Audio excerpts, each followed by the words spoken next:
Some wars end with treaties. Others leave behind shadows that never stop moving. Beneath the ruins of World War II lie vanished battalions, encrypted transmissions, lost weapons programs, and missions so secret that even history struggled to record them. Across frozen mountains, sunken submarines, and abandoned bunkers, fragments of unanswered questions still remain, waiting in silence. What happened to the missing soldiers who never returned? Why were certain files sealed for decades? And could some discoveries have been deliberately erased from history itself? Tonight, we step into the forgotten corners of humanity's darkest conflict. So sit back, relax, and let's dive into the unsolved mysteries World War II left behind. In the final years of World War II, deep within the collapsing infrastructure of Nazi Germany, one of history's most enigmatic treasures vanished without a trace: the Amber Room. Often called the eighth wonder of the world, its golden panels, crafted from amber, gold leaf, and mirrors, once glowed within the Catherine Palace near St. Petersburg, a masterpiece of imperial artistry and symbolic power. By 1941, as German forces advanced into the Soviet Union, the room was dismantled under orders and transported away in crates. The destination was Königsberg, a fortified Prussian city on the Baltic coast, where it was reportedly reassembled for display in the Castle Museum. Then, in 1945, as the war reached its violent conclusion and the city came under intense bombardment, the trail begins to fracture. What happened next is where history fades into uncertainty. Some accounts suggest the room was destroyed during Allied air raids, reduced to ash within the burning ruins of Wewelsburg Castle. Yet no definitive photographic evidence or recovered fragments have ever confirmed this.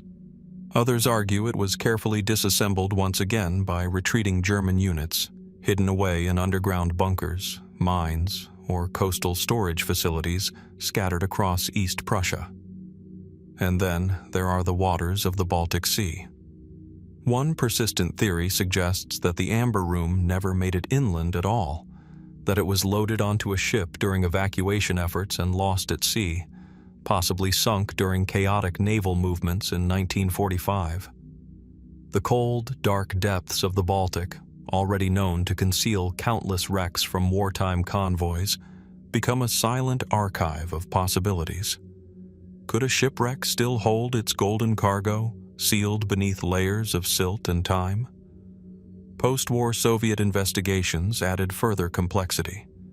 Teams combed through ruins, interrogated witnesses, and searched underground tunnels in what was then a devastated landscape of shifting borders and rubble.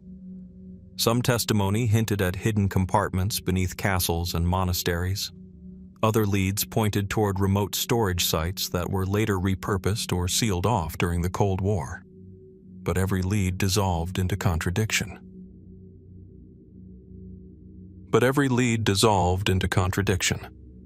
As decades passed, the Amber Room transformed from a lost artifact into something closer to myth.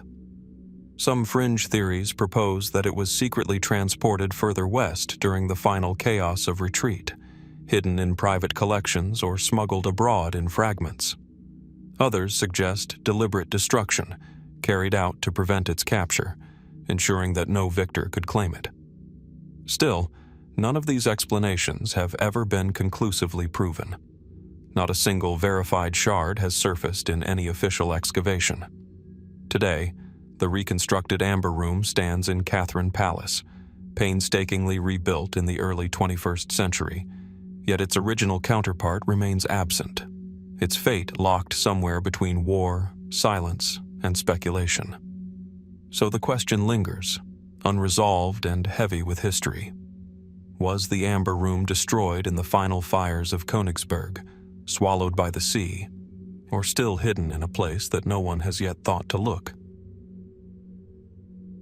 Continuing from the lingering uncertainty of wartime disappearances, where even entire masterpieces like the Amber Room seem to dissolve into silence, the focus now shifts from lost objects to a far more controversial question.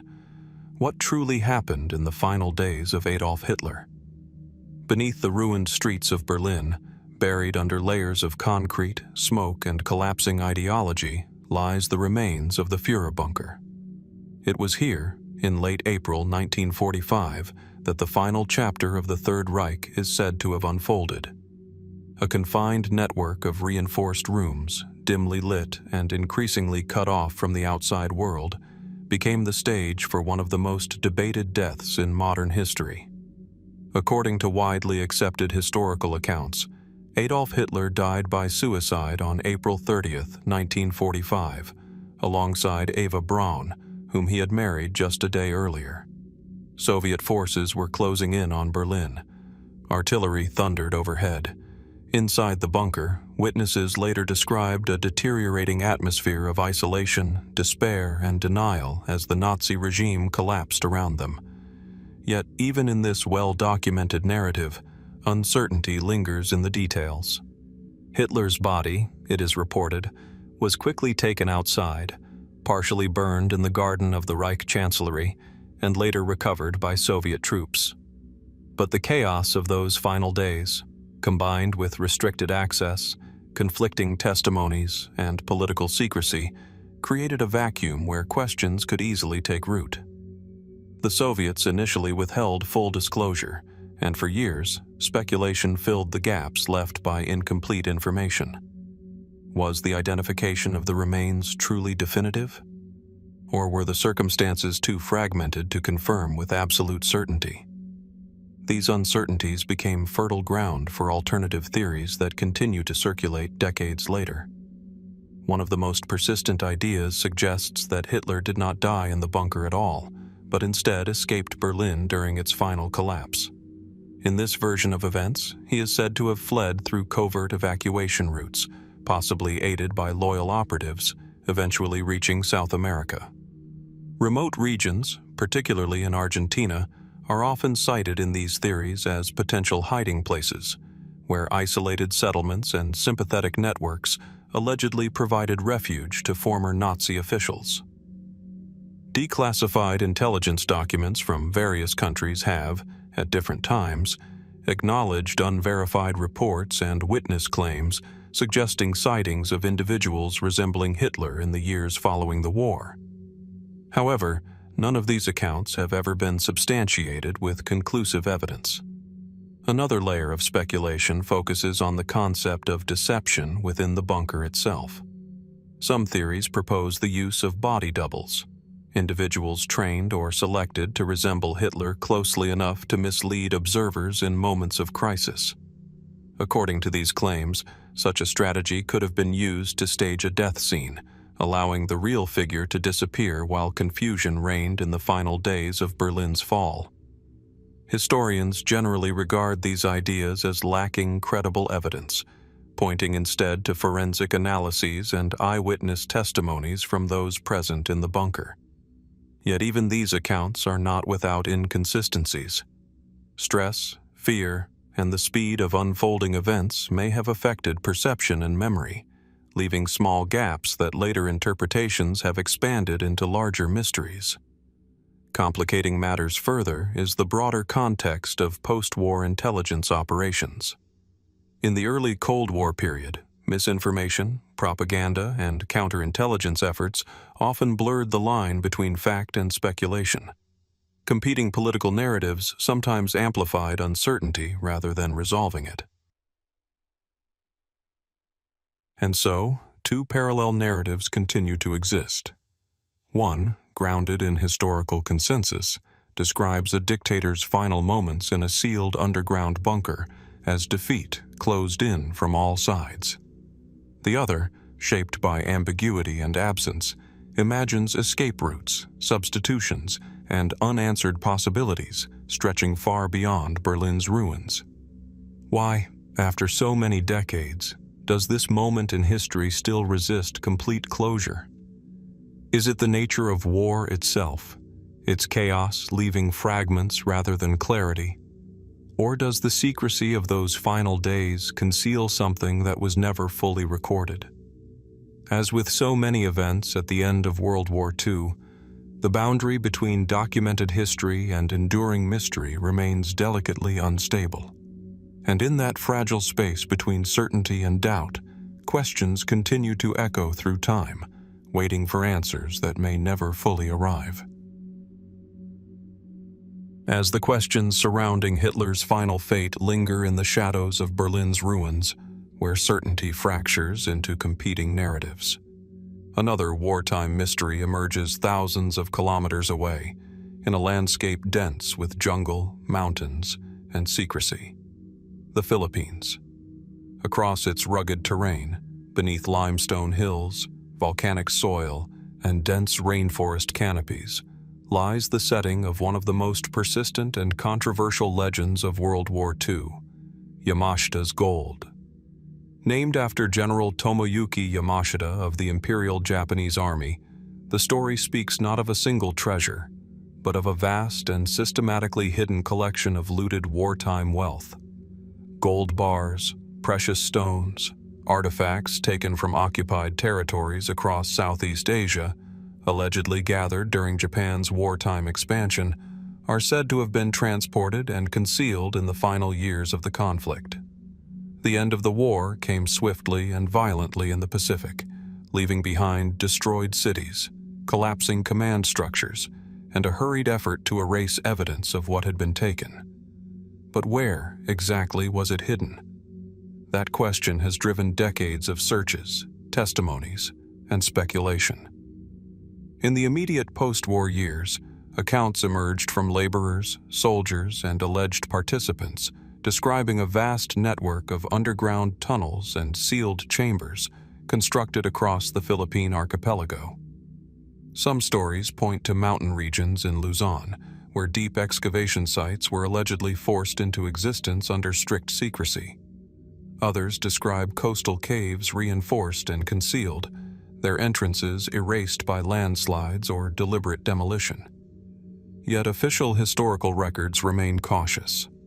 While it is widely acknowledged that wartime looting occurred across the Asia-Pacific region, the scale described in Yamashita's gold narratives often extends far beyond verified documentation. This gap between confirmed history and oral testimony is where the mystery continues to grow. What makes a hidden treasure persist so strongly in collective memory?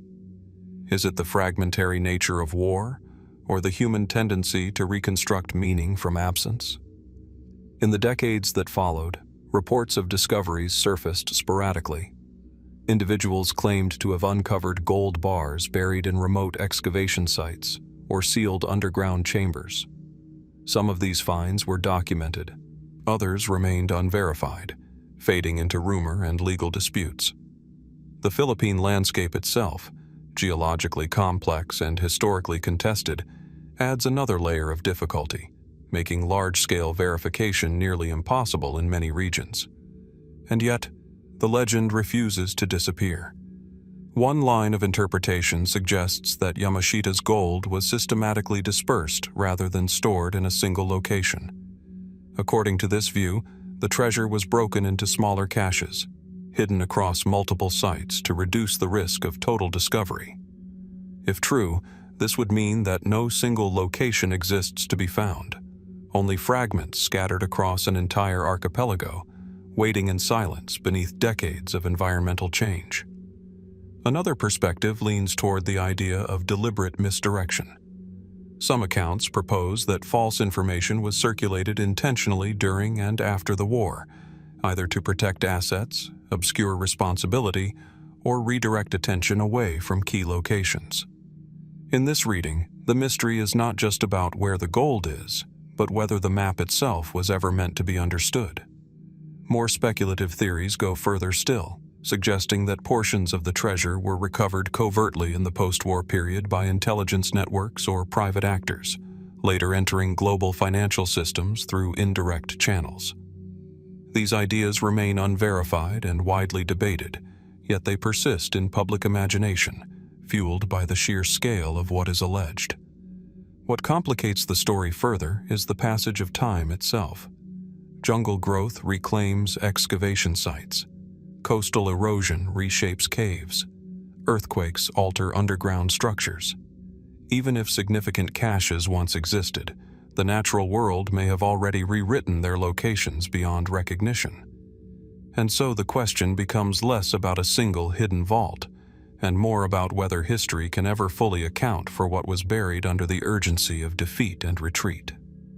In local communities, the legend of Yamashita's gold exists not only as a tale of wealth, but as part of a broader wartime memory, one shaped by occupation, survival, and the long aftermath of conflict. For some, it represents loss. For others, possibility. For historians, it remains an unresolved intersection of testimony, evidence, and enduring uncertainty. As with so many mysteries left behind by World War II, the challenge is not only in locating physical remnants, but in separating layered narratives shaped by time, hope, and secrecy. So the question remains, echoing through forests, mountains, and unmarked ground across the Philippines. Was Yamashita's gold truly hidden in a few precise locations waiting to be found, or has it already been scattered into history itself, its final resting place no longer a single point on a map, but a mystery dispersed across an entire world still learning how to read its own past?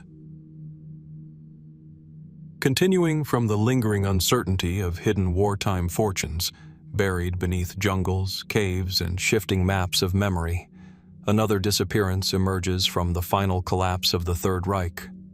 But unlike lost treasure or vanishing artifacts, this mystery is tied to a man, Heinrich Müller. In the ruins of Berlin, where shattered stone and burned archives once formed the core of Nazi administrative power, there stood the Reich Security Main Office. From within its heavily guarded corridors, information flowed through an extensive system of surveillance, interrogation, and control. At the center of this machinery was Heinrich Müller, head of the Gestapo, one of the most powerful and secretive figures in the Nazi state. And then, as the war ended in May 1945, he vanished. Unlike many high-ranking officials whose fates were later documented through trials, executions, or confirmed deaths, Müller's final moments remain unverified. No body was conclusively identified. No official record definitively closed his file. Even amid the chaos of Berlin's collapse, his disappearance stood out for its silence. Historical consensus suggests that Müller was last seen in Berlin during the final days of the war, likely within the vicinity of the Führer bunker or nearby government buildings. Some witness accounts place him in the city as Soviet forces closed in, coordinating last-minute intelligence efforts. After that point, the trail ends. What happened in those final hours when entire command structures dissolved under bombardment and occupation?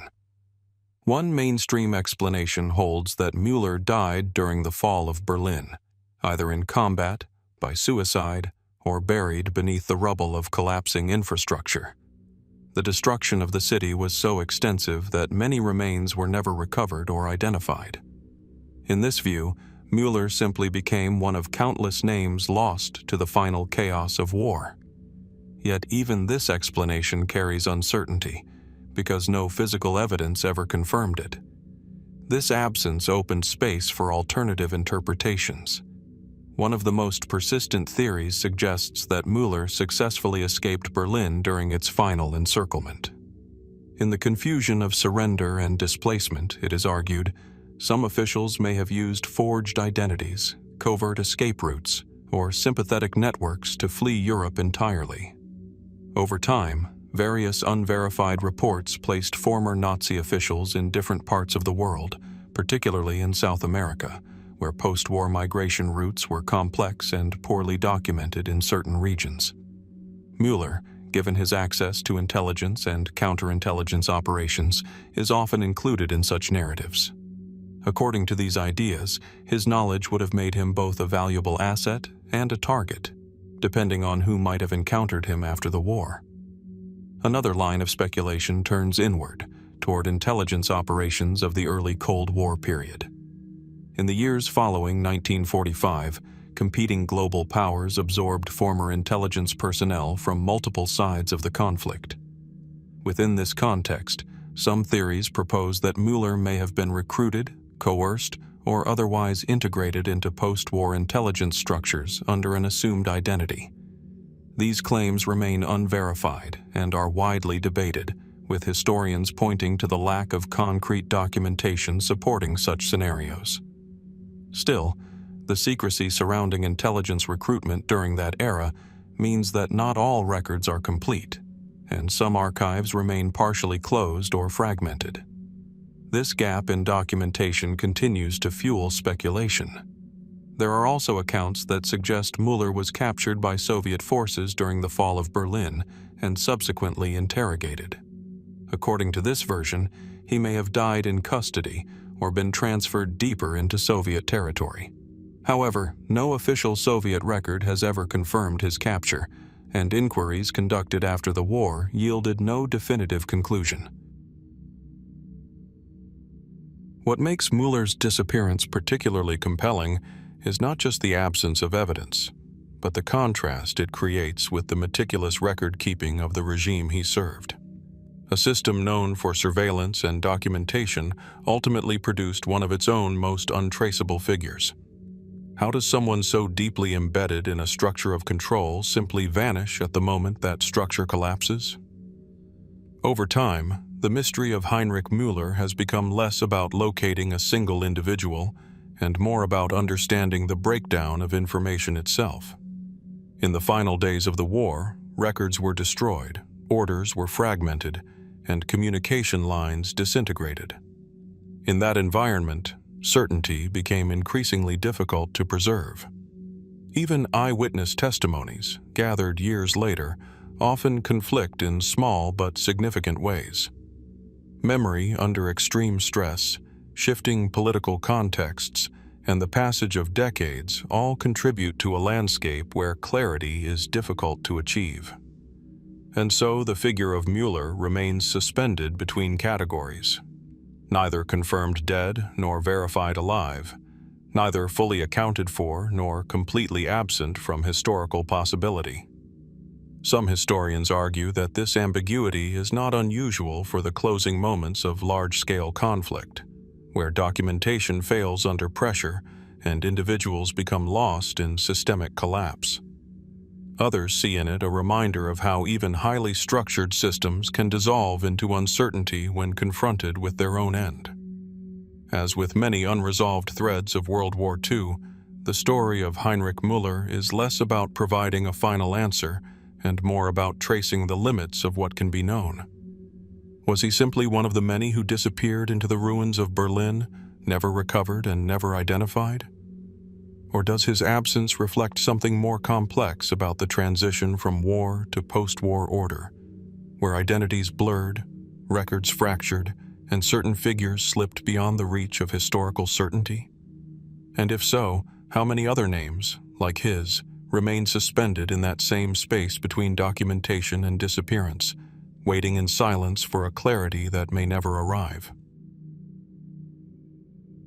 As the trail of vanished figures and unanswered wartime identities continues, where individuals like Heinrich Müller dissolve into the fractures of collapsing history, another mystery emerges, not from the cities of power, but from the quiet, remote depths of the Austrian Alps. There, surrounded by steep forested slopes and jagged limestone peaks, lies Lake Toplitz. At first glance, it appears unremarkable, an isolated alpine lake, dark and still, its surface often reflecting nothing but mist and mountain shadow. But beneath that calm exterior lies one of the most persistent post-war enigmas, the rumored resting place of Nazi gold, weapons, and classified wartime materials allegedly hidden in the final days of World War II. During the war, as the Third Reich faced imminent defeat, the Austrian Alpine region became a retreat zone for remaining military operations and storage efforts. The rugged terrain, with its deep natural formations and limited accessibility, offered a sense of concealment that urban centers could no longer provide. In this context, Lake Toplitz entered historical memory, not through official documentation, but through fragmented accounts and post-war investigations. According to verified historical records, German military activity did occur in the region, including the testing and disposal of equipment in the lake's deep, oxygen-poor waters. The lake itself is unusual. Its lower layers are nearly devoid of oxygen, creating conditions that slow decomposition and preserve submerged materials for long periods.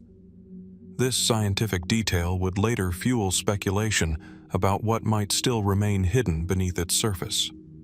In the years following the war, reports began to surface suggesting that crates were dumped into the lake in its final months. Witness testimonies, some from alleged former personnel, others from local residents, spoke of sealed containers being transported under heavy guard and lowered into the water. The contents of these containers were never officially confirmed. What was being hidden, and why choose such an inaccessible location? Mainstream historical interpretation suggests that, in the chaotic final phase of the war, retreating forces may have used the lake as a disposal site for sensitive materials, documents, equipment, and possibly looted assets that could not be transported or safely stored elsewhere. In this view, Lake Toplitz becomes less a treasure vault and more a controlled dumping ground, a place where evidence of war was deliberately removed from reach. Yet the lack of complete documentation leaves room for uncertainty. In the 1950s and 1960s, multiple diving expeditions were conducted in an attempt to explore the lake's depths. These missions faced extreme difficulty due to underwater debris, submerged tree trunks, and rapidly deteriorating visibility. Divers reportedly recovered various items, including military equipment and counterfeit currency linked to wartime operations. Some discoveries were confirmed, others were disputed or never fully verified in public records. And still, the core mystery remained unresolved. This led to broader speculation. One of the most widely circulated theories suggests that Lake Toplitz was part of a larger network of hidden storage sites used to conceal looted valuables, gold, currency, and precious materials taken from occupied territories during the war. According to this idea, the lake may have served as one link in a chain of dispersed caches, rather than a single isolated deposit. Another perspective proposes that the lake was used not for long-term storage, but for rapid disposal.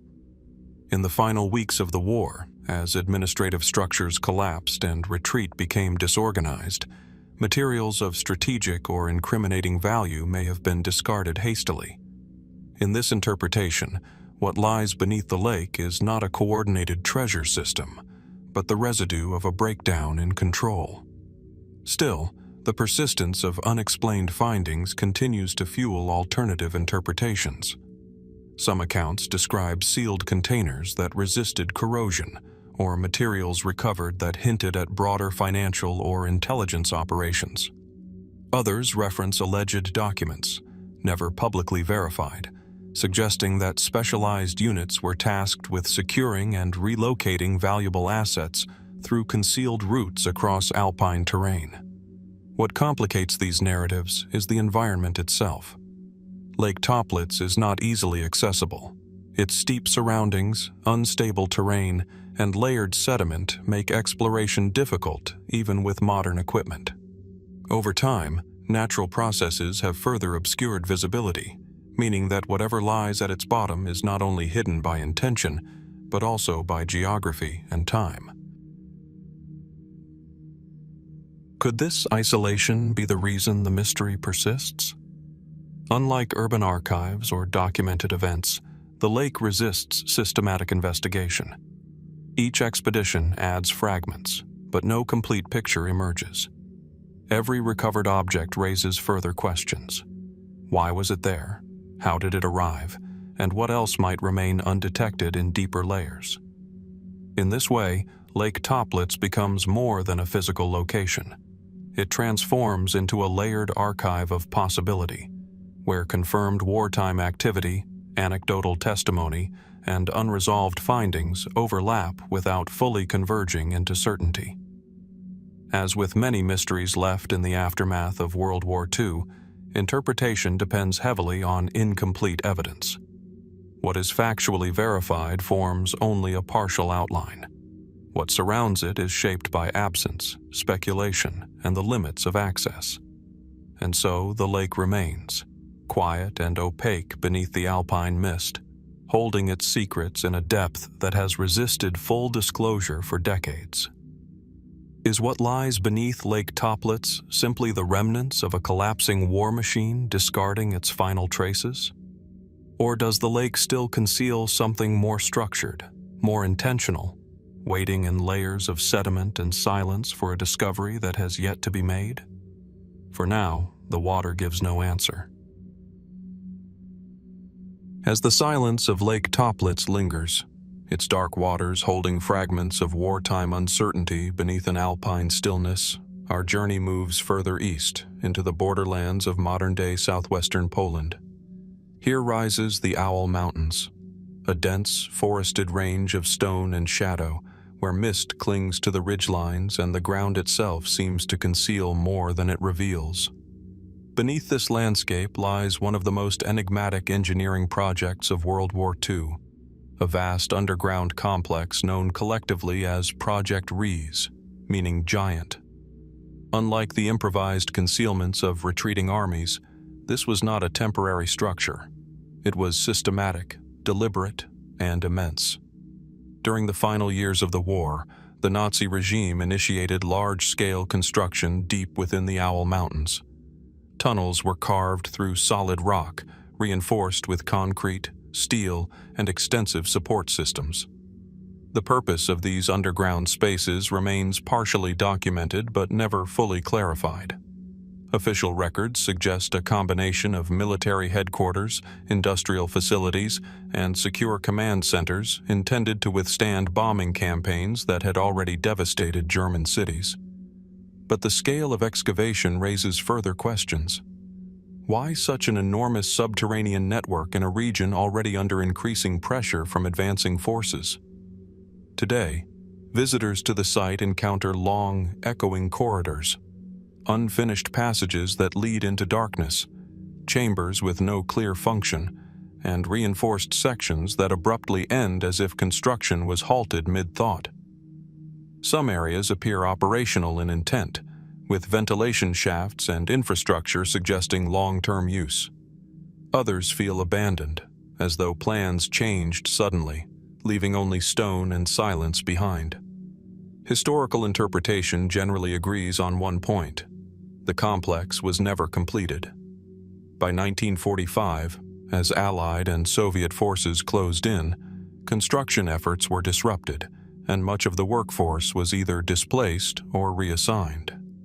The rapid collapse of the front lines meant that large sections of the tunnels may never have been fully documented or explored after abandonment.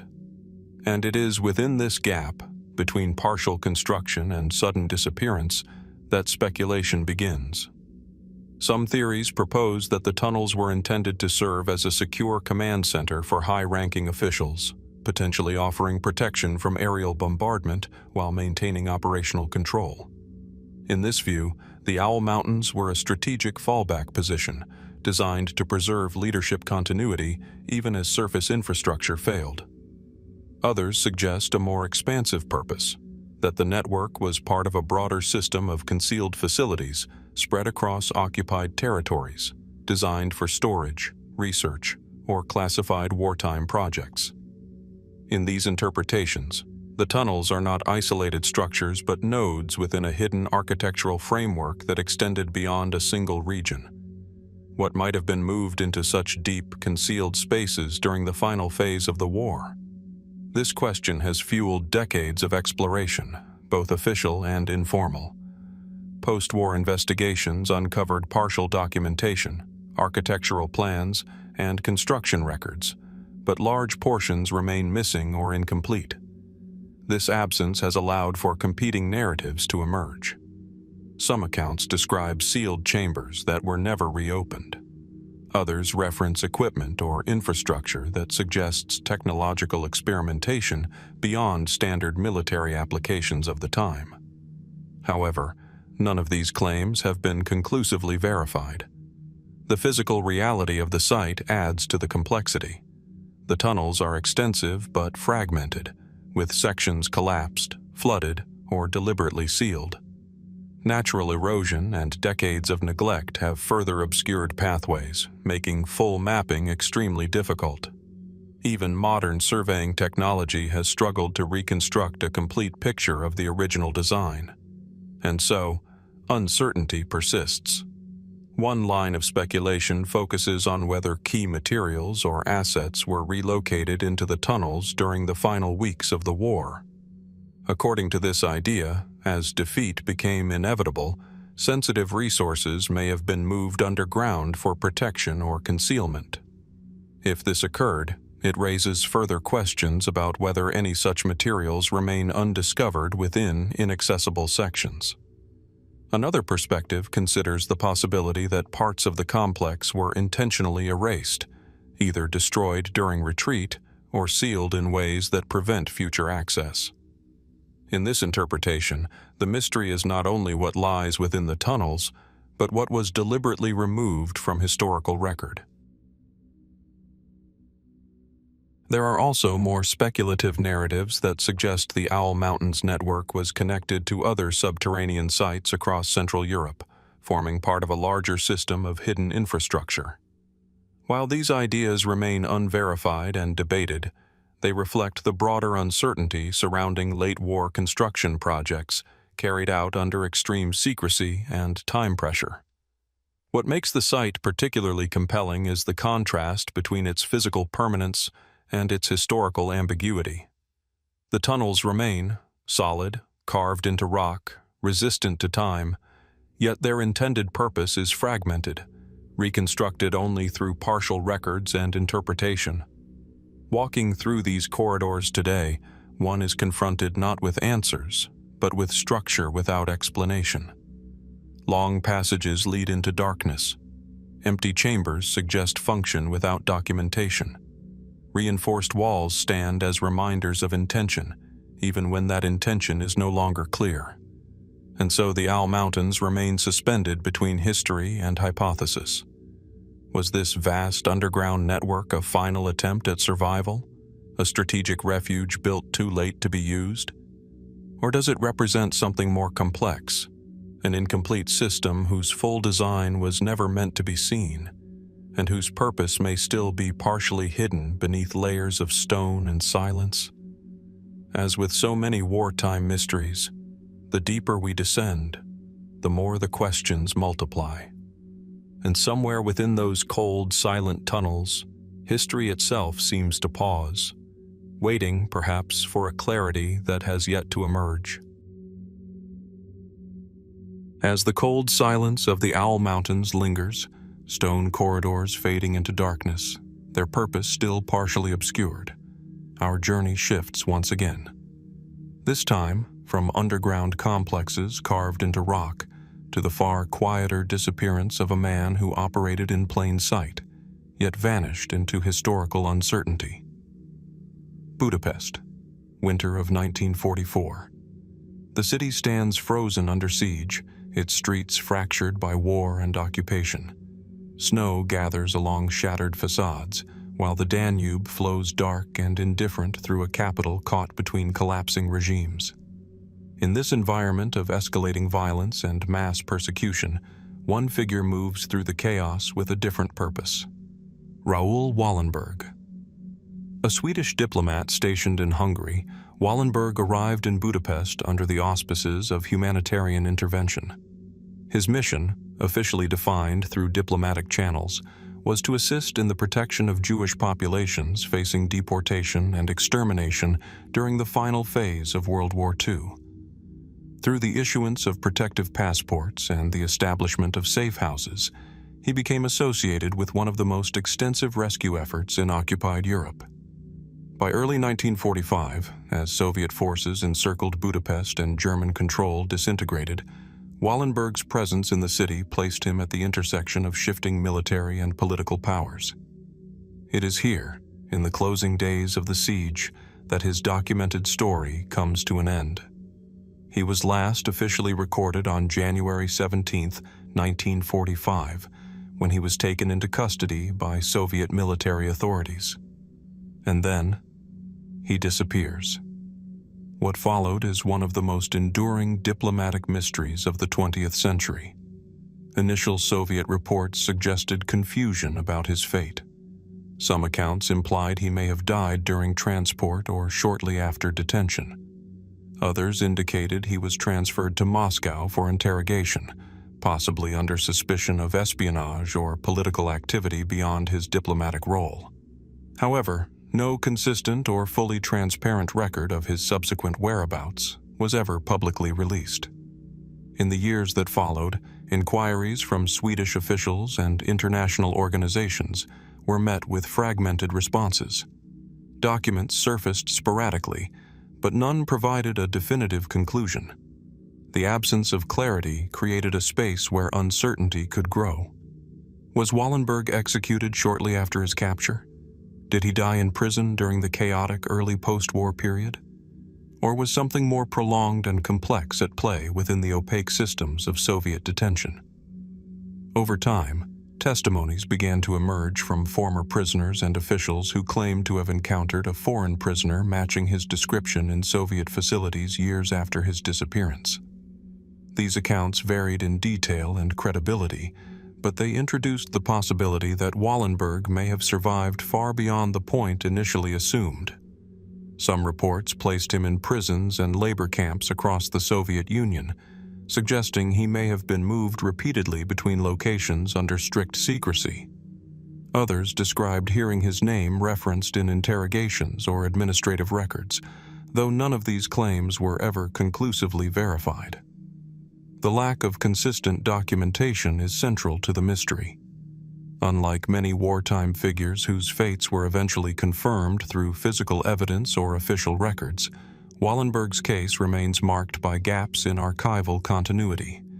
Certain Soviet-era files related to prisoner transfers and interrogations were either never released or were later declared incomplete or inconclusive. This has led to multiple interpretive frameworks. One widely discussed explanation is that Wallenberg died shortly after his arrest in 1945, possibly during interrogation or due to imprisonment conditions. In this view, the ambiguity surrounding his fate is a result of administrative opacity and wartime disorganization in the immediate aftermath of conflict. Another interpretation suggests a longer-term detention scenario in which Wallenberg was held for years under classified conditions, possibly due to suspicions regarding his extensive network of contacts and activities in Budapest. In this version of events, his disappearance becomes part of the broader uncertainty surrounding early Cold War intelligence and counterintelligence operations.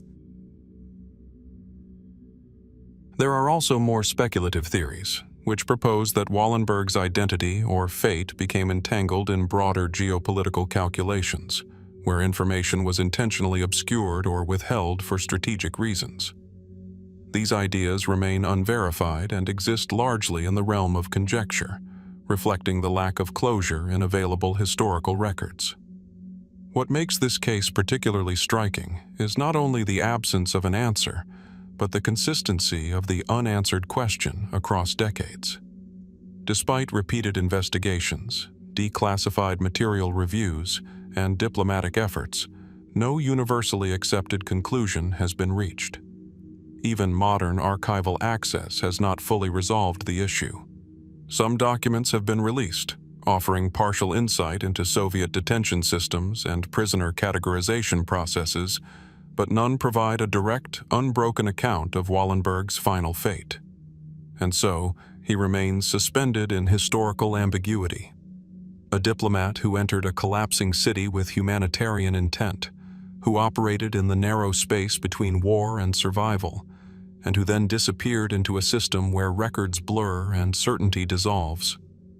Was his fate decided in the immediate aftermath of his capture, lost in the chaos of wartime transition? Or does the absence of a definitive record suggest something more complex about the nature of detention, secrecy, and record-keeping during that era? As with so many unresolved threads of World War II and its aftermath, the question is not only what happened, but why no single verifiable answer has ever fully emerged. And in that silence, Raoul Wallenberg remains, neither confirmed in fate nor returned to history in full, leaving behind a final question that continues to echo across time. What became of him after the moment he was last seen?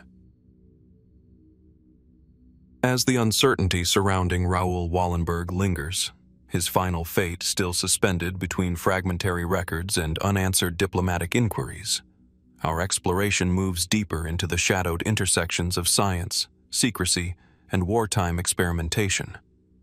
This time, the setting shifts once again to the closing years of the Third Reich, where rumor and fragmented documentation converge around one of the most enigmatic concepts attributed to Nazi-era research, the so-called Nazi Bell Project.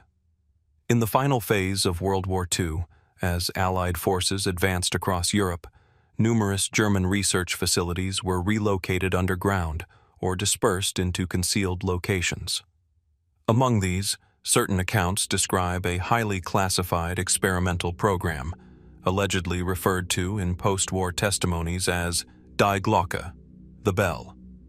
There is no officially verified, complete technical dossier that confirms the existence of such a project in the form described by later narratives. However, scattered references, witness statements, and partial wartime records have fueled decades of speculation about what may have been developed, or attempted, within the most secretive corners of wartime scientific infrastructure. Descriptions associated with the bell often reference an unusual bell-shaped apparatus constructed from dense metal alloys and housed within heavily secured underground facilities. According to some post-war accounts, this device was reportedly involved in experimental research that extended beyond conventional engineering, though the exact purpose remains unclear and unverified. Mainstream historical interpretation treats these claims with caution, emphasizing the lack of primary documentation and the tendency for post-war narratives to expand around incomplete or second-hand testimony. Still, the persistence of the story itself has become part of the broader landscape of World War II's unresolved scientific mysteries. So what exactly happened to the documentation associated with such a project? This is where the narrative becomes increasingly fragmented. At the end of the war, large volumes of German technical records were destroyed, hidden, or seized by Allied forces during extensive intelligence recovery operations. Known as document exploitation programs, these efforts aimed to collect scientific, military, and industrial knowledge from collapsing infrastructure across Europe. However, not all materials were recovered intact. Certain facilities were reportedly destroyed before capture, while others were sealed or partially collapsed under retreat conditions. In these environments, it is plausible that incomplete records, experimental notes, or engineering diagrams were lost, deliberately destroyed, or dispersed among multiple locations. This absence of documentation is central to the mystery surrounding the Bell Project. Some accounts suggest that surviving fragments of research may have been relocated to underground complexes, potentially including facilities such as those in the Owl Mountains or other concealed sites across Central Europe. These theories propose that sensitive materials were intentionally separated to prevent complete reconstruction by opposing forces after the war. Others argue that the concept of the bell itself may represent a convergence of multiple experimental programs rather than a single unified project. In this interpretation, the name becomes a symbolic label applied later to disparate scientific efforts that were never intended to be understood as one coherent system. Still, alternative narratives persist. One of the more speculative interpretations suggests that the Bell Project involved research into advanced propulsion, energy systems, or field-based experimentation that exceeded the technological framework commonly associated with the period. These ideas often draw on ambiguous terminology found in fragmented testimonies, where technical language becomes difficult to translate or verify. However, no conclusive physical evidence has been publicly authenticated to confirm the existence or function of such a device. The challenge lies not only in the absence of documentation, but in the nature of what was destroyed. As the war ended, Allied intelligence operations prioritized the recovery of scientists, engineers, and industrial knowledge. Entire research teams were relocated, interrogated, or integrated into post-war programs. In this process, some records were preserved, while others were lost to deliberate destruction or chaotic retreat conditions. Could it be that critical documents related to experimental wartime research were among those never recovered? Or were they deliberately fragmented, distributed across multiple archives and private holdings, making full reconstruction impossible? Adding to the uncertainty are accounts from individuals who claimed to have encountered references to unusual engineering projects during post-war investigations. These accounts, while inconsistent and often lacking corroboration, contributed to the gradual formation of a narrative in which the bell became associated with hidden or misunderstood technological development. Yet historians caution that such interpretations must be separated from the verified record of wartime science, which already includes documented advancements in rocketry, aviation, and industrial engineering. The challenge is distinguishing between what is historically supported and what emerged later through reinterpretation of incomplete data. Still, the absence of definitive answers leaves room for continued inquiry. What remains particularly intriguing is not only the question of whether such a project existed in the form described, but why the idea itself has persisted across decades. In the post-war imagination, the bell has come to represent a broader uncertainty about the limits of wartime research and the extent of documentation lost during the final collapse of centralized control. As with many mysteries from this period, the issue is not simply one of discovery, but of reconstruction. Without complete records, even confirmed fragments can be interpreted in multiple ways, each shaped by context, perspective, and the passage of time. And so, the question remains suspended in the same space as so many others from this era, between verified history and unresolved possibility. If documents related to such experiments did exist, where did they ultimately go? Were they destroyed in the final days of the war, hidden in concealed archives, or absorbed into post-war intelligence programs and lost within classified systems? Or is the true mystery not the absence of evidence itself, but the way that fragments of incomplete information continue to form patterns in the human search for understanding? As with the tunnels beneath the Owl Mountains, the disappearance of key wartime figures, and the unresolved fates of hidden operations, the story of the Nazi Bell Project exists in a space where documentation fades, but questions continue to accumulate. And somewhere within that silence, between what was recorded, what was lost, and what was never fully known, the possibility of answers still lingers, waiting just beyond the reach of certainty. As the discussion of the Nazi Bell Project fades into the uncertainty of fragmented wartime documentation, where engineering ambition, secrecy, and lost archives blur into unanswered questions, another location emerges from the same shadowed historical landscape. A place not hidden beneath mountains or submerged in lakes, but standing firmly on a hill in northern Germany. Wewelsburg Castle. From a distance, it appears like many medieval fortresses scattered across Europe, stone walls weathered by centuries, towers rising above surrounding forests, and an isolated presence that feels almost detached from modern time.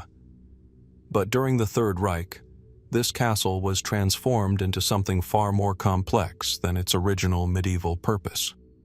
Under the control of Heinrich Himmler and the SS, Wewelsburg was repurposed as a ceremonial and ideological center. Official records confirm that it was intended to serve as a symbolic headquarters for SS leadership, with renovations and architectural modifications carried out throughout the 1930s and early 1940s. Its North Tower, in particular, became the focal point of this transformation. Inside that tower lies a circular chamber, often referred to as the Obergruppenführersaal, or Hall of SS Generals. At its center is a mosaic floor featuring a dark radial sunwheel pattern. Surrounding it are 12 stone pedestals embedded into the walls, their purpose never fully explained in surviving documentation. Above, a vaulted ceiling creates an enclosed acoustic space that amplifies silence as much as sound. It is here that history becomes more difficult to interpret. What exactly was intended to happen within these rooms? Verified historical accounts confirm that Wewelsburg was used for SS gatherings, ideological training, and ceremonial events. Himmler envisioned it as a symbolic nucleus for a reorganized elite order, rooted in mythology, pseudo-historical interpretations, and ideological reconstruction of the past. Records show interest in ritual symbolism, ancestral lineage concepts, and the creation of a structured ideological identity for SS leadership. But beyond these documented uses, the castle's purpose becomes less clearly defined. Some post-war testimonies and later interpretations suggest that additional activities may have taken place within its walls, activities not fully captured in surviving administrative records. These accounts vary widely in credibility and detail, but they consistently point toward an atmosphere of secrecy surrounding certain areas of the castle, particularly those not accessible to lower-ranking personnel. What was happening in the spaces that were not documented? This question has fueled decades of research, speculation, and historical debate. One mainstream interpretation holds that Wewelsburg functioned primarily as an ideological training center, where symbolism, historical reinterpretation, and leadership indoctrination were central themes. In this view, the castle represents an extreme example of how architecture can be used to reinforce political ideology. Its rooms designed not for technological experimentation, but for psychological and symbolic reinforcement of authority. Yet even within this framework, gaps remain.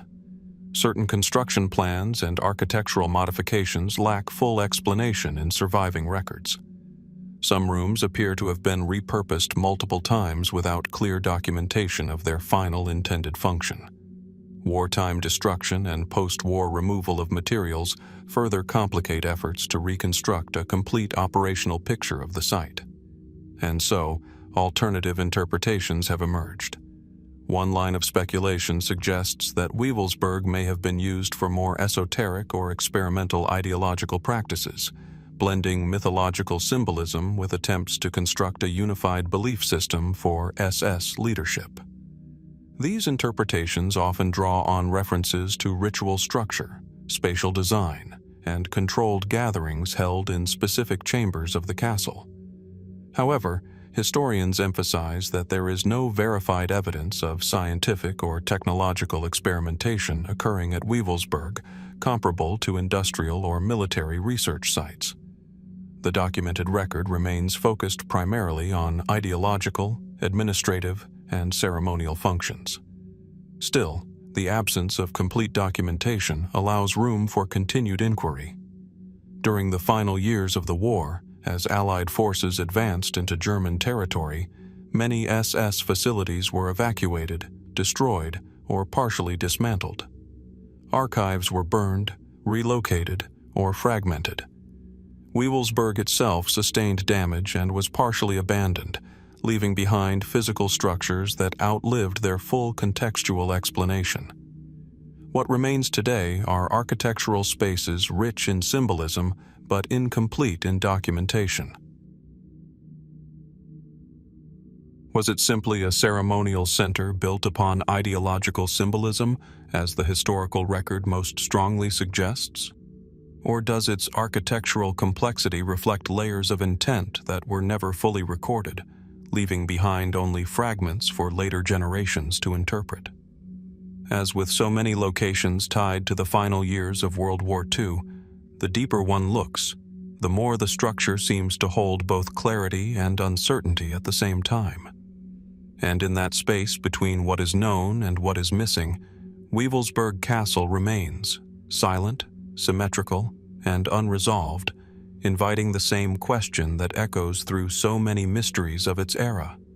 How much of its true purpose was ever fully written down at all? As the silence of Wewelsburg Castle lingers behind us, its corridors shaped by ideology, symbolism, and unanswered interpretation, the narrative shifts once more. From stone chambers designed to project power, we move now into something far less tangible, but arguably more far-reaching in consequence. Not a place, but a network. Not a structure, but a system of passage known in post-war history as the Ratlines. In the final months of World War II, as Europe's political landscape collapsed into occupation, trials, and reconstruction, thousands of individuals associated with the former Nazi regime attempted to flee across rapidly changing borders.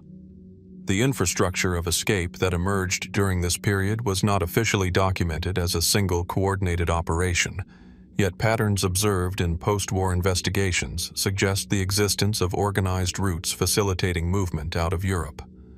Ports in Italy, mountain passes in Austria, coastal routes along the Mediterranean, each became part of a fragmented geography of disappearance. In cities such as Rome, Genoa, and Barcelona, wartime chaos created conditions where identities could be altered, papers forged, and transit quietly arranged through overlapping networks of assistance. Some of these routes led to South America, particularly Argentina, Brazil, and Chile, where post-war migration patterns included a mix of displaced persons, political refugees, and individuals attempting to avoid prosecution for wartime activities. The question that continues to surface in historical analysis is not whether people fled, records confirm that many did, but how systematically such movement was facilitated. What level of coordination existed behind these escape routes?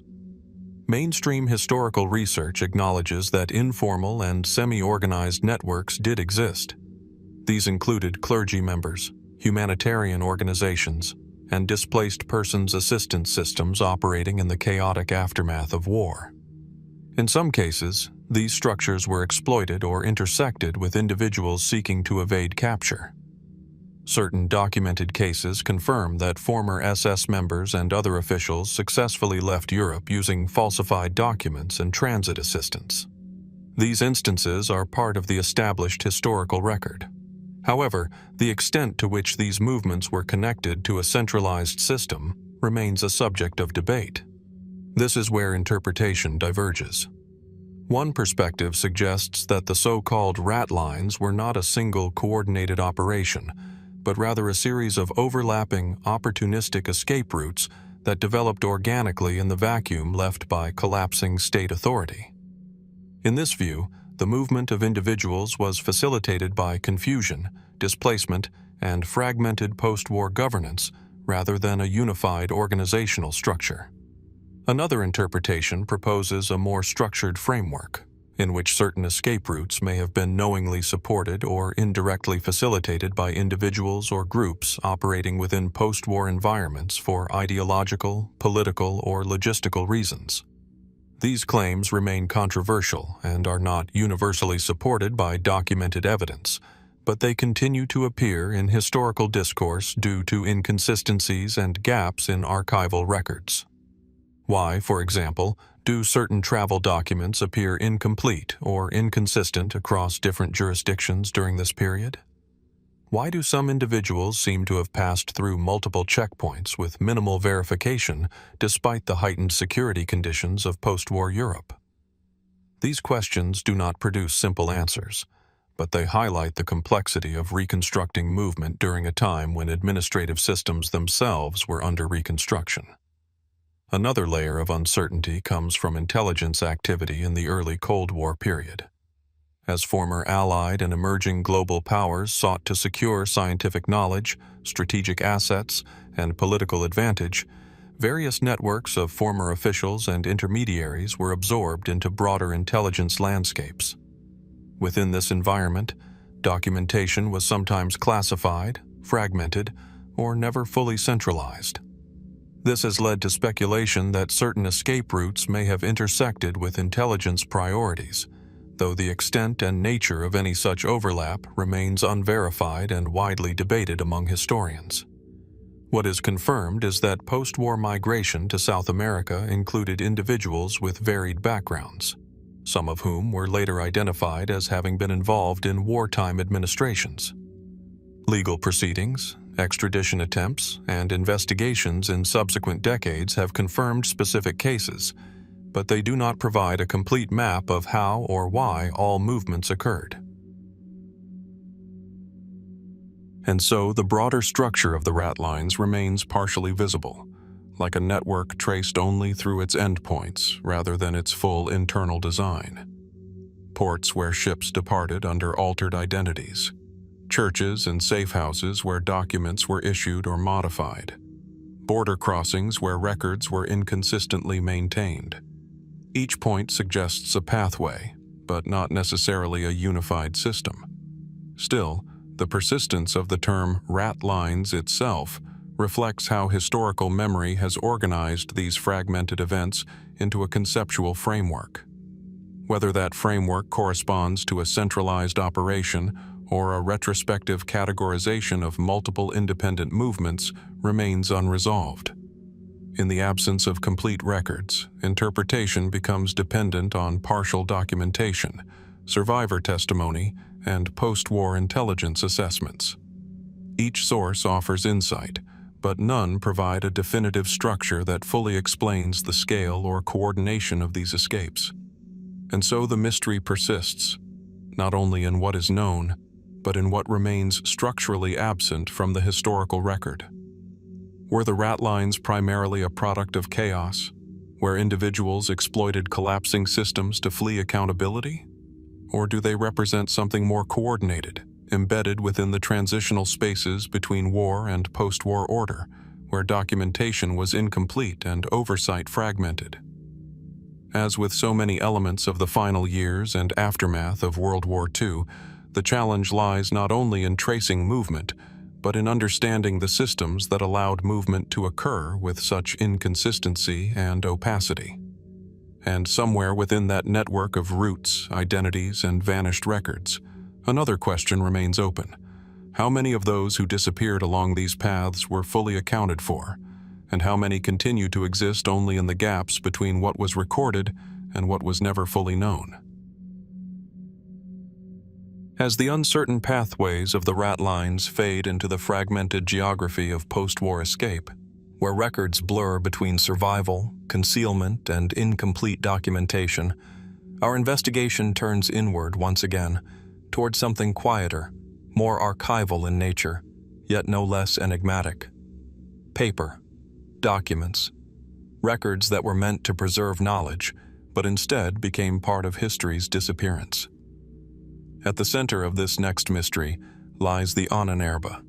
Formerly known as the Ancestral Heritage Research and Teaching Society, the Ahnenerbe was established in 1935 under the SS umbrella. On paper, it presented itself as an academic institution dedicated to studying ancient history, archaeology, linguistics, and cultural origins. In practice, it became a sprawling and ideologically driven organization that combined field research with state-supported interpretation of history. Expeditions were conducted across Europe, Asia, and the Middle East. Archaeological digs, anthropological surveys, linguistic studies, and cultural documentation projects were carried out under its direction. Some of these efforts were conventional in method, while others extended into areas that remain controversial or poorly documented in surviving records. And then, as the war collapsed, much of its archive vanished. The final months of the Third Reich were marked by widespread destruction of documents across multiple administrative and research bodies. As Allied forces advanced, entire archives were burned, relocated, or abandoned in haste. The Ahnenerbe was no exception. What remains today are fragments, partial files recovered from administrative centers, scattered field reports, surviving correspondence, photographs without full context, catalogs of artifacts whose current locations are unknown or disputed. These remnants form an incomplete mosaic of an institution whose full scope is still not entirely reconstructed. So what happened to the missing archives? Mainstream historical understanding suggests that large portions of Ahnenerbe documentation were deliberately destroyed during the final collapse of the Nazi administrative structure. This aligns with broader patterns of document destruction across military, political, and intelligence branches in the final weeks of the war, as officials attempted to prevent the capture of sensitive material. Some records were reportedly burned in situ. Others were evacuated and subsequently lost during transport or intercepted and dispersed by advancing forces. In certain cases, materials were taken as spoils of war and integrated into Allied intelligence and academic research programs, where they were partially analyzed, classified, or archived. Yet despite these documented processes, significant gaps remain. Entire expedition records appear incomplete or missing. Field notes referenced in secondary documentation cannot always be located in primary archives. Certain cataloged artifacts have no clearly traceable chain of custody. In some cases, references exist to documents that are no longer present in any known collection. And so the question emerges, not just of destruction, but of disappearance. One interpretation holds that the missing Ahnenerbe archives were simply casualties of wartime collapse. In this view, the combination of bombing, evacuation, and administrative breakdown explains the fragmentation of records. What survives is what could be preserved. What is missing is what could not be saved. Another perspective suggests a more deliberate process of concealment. According to this line of thought, sensitive materials may have been intentionally separated, hidden, or relocated to prevent post-war examination. This interpretation often points to the ideological sensitivity of certain research topics handled by the organization, suggesting that some documentation may have been considered too controversial or strategically valuable to leave behind intact. However, no comprehensive, verified archive of such intentionally hidden materials has ever been publicly confirmed. A further layer of complexity arises when considering post-war intelligence activity. After 1945, Allied intelligence agencies conducted extensive programs to recover scientific, cultural, and technical knowledge from former German institutions. In this process, Ahnenerbe materials were reportedly examined alongside other SS and state archives. Some documents were declassified over time, while others remained partially restricted or dispersed across multiple national collections. This has led to speculation that certain portions of the archive may not be lost in the traditional sense, but instead distributed across various repositories, where they remain uncatalogued, misclassified, or inaccessible due to incomplete indexing systems. Could it be that the missing archive is not a single lost collection, but a fragmented network of documents scattered across multiple institutions and countries? Or has time itself, through neglect, relocation, and administrative restructuring, rendered parts of the archive effectively invisible, even if they still technically exist? There are also accounts from post-war researchers and archivists who have reported encountering references to Ahnenerbe materials that do not correspond neatly with currently accessible files. These discrepancies include citations of reports, photographs, or field studies that cannot be fully matched to surviving documentation. While such inconsistencies do not confirm hidden archives, they contribute to ongoing uncertainty regarding the organization's full historical footprint. It is also important to consider the sheer geographical scope of Ahnenerbe activity. Expeditions reportedly reached regions across Europe, Central Asia, and beyond, collecting materials, observations, and cultural artifacts. Each field operation generated documentation that would have required careful cataloging and centralized storage, systems that may not have survived intact through wartime disruption. In this sense, the missing archives may reflect not only deliberate destruction or concealment, but also the structural fragility of large-scale documentation under conditions of total war. And yet, the absence itself continues to shape historical inquiry. What is known forms only a partial outline, a framework of expeditions, administrative structures, and ideological research goals. What is missing leaves space for interpretation, reconstruction, and ongoing archival investigation. As with many mysteries emerging from this period, the challenge lies in distinguishing between what was never preserved, what was lost, and what may still be undiscovered within existing collections. And so the Ahnenerbe archives remain suspended in an uncertain state, not fully present, not fully absent, but dispersed across the boundary between recorded history and archival silence. Were they simply casualties of war, dissolved by destruction and displacement? Or do fragments of their content still exist, embedded within overlooked files, misclassified collections, or unreconciled records waiting to be identified? As the broader landscape of World War II mysteries continues to unfold, from hidden tunnels to vanished individuals and unresolved escape networks, the question persists quietly in the background. How much of what was once carefully documented has truly been lost, and how much is still waiting, unrecognized, within the archives of history itself? As the fragmented remains of the Ahnenerbe archives fade into archival uncertainty, documents scattered, misfiled, or perhaps still resting unnoticed within vast institutional collections, our journey now turns towards something even more dispersed, more global in scale, and far more difficult to trace. Not a single organization, not a single system, but an entire disappearance. Across Europe, Asia, and beyond, the final years of the Second World War witnessed one of the most extensive and systematic movements of valuables in modern history. As front lines collapsed and governments disintegrated, vast quantities of assets, gold, currency reserves, art collections, and cultural artifacts were relocated, hidden, or lost in the chaos of retreat and occupation. This was not a single event. It was a cascading sequence of movements, decisions, and disruptions unfolding across continents. In the final phase of the war, central banks were evacuated under pressure. Museum collections were dismantled for protection or transport. Private holdings were seized, relocated, or confiscated. Entire vaults disappeared from official accounting systems as administrative structures collapsed under the weight of military defeat. And when the war ended, what remained was a global accounting problem that has never been fully resolved. Where did everything go? In many cases, the historical record provides partial answers.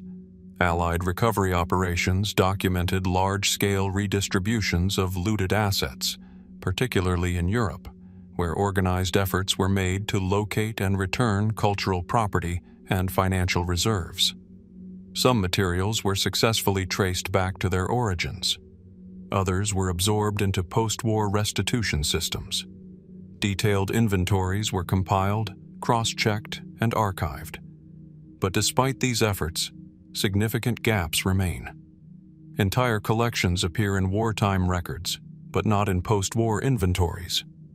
Transport logs reference shipments that do not appear in destination records.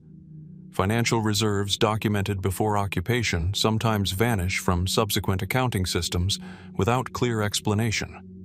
These inconsistencies form the foundation of one of the most persistent historical uncertainties of the 20th century: the fate of looted wartime valuables that were never fully recovered or accounted for. In the immediate aftermath of the war, Europe was a landscape of broken institutions. Rail networks were damaged, ports were overburdened, borders were shifting. In this environment, Tracking the movement of goods, especially those intentionally concealed, was extremely difficult. It is within this context that multiple pathways of disappearance emerge. One widely accepted explanation is that a portion of looted valuables was intentionally hidden by retreating forces in anticipation of future recovery.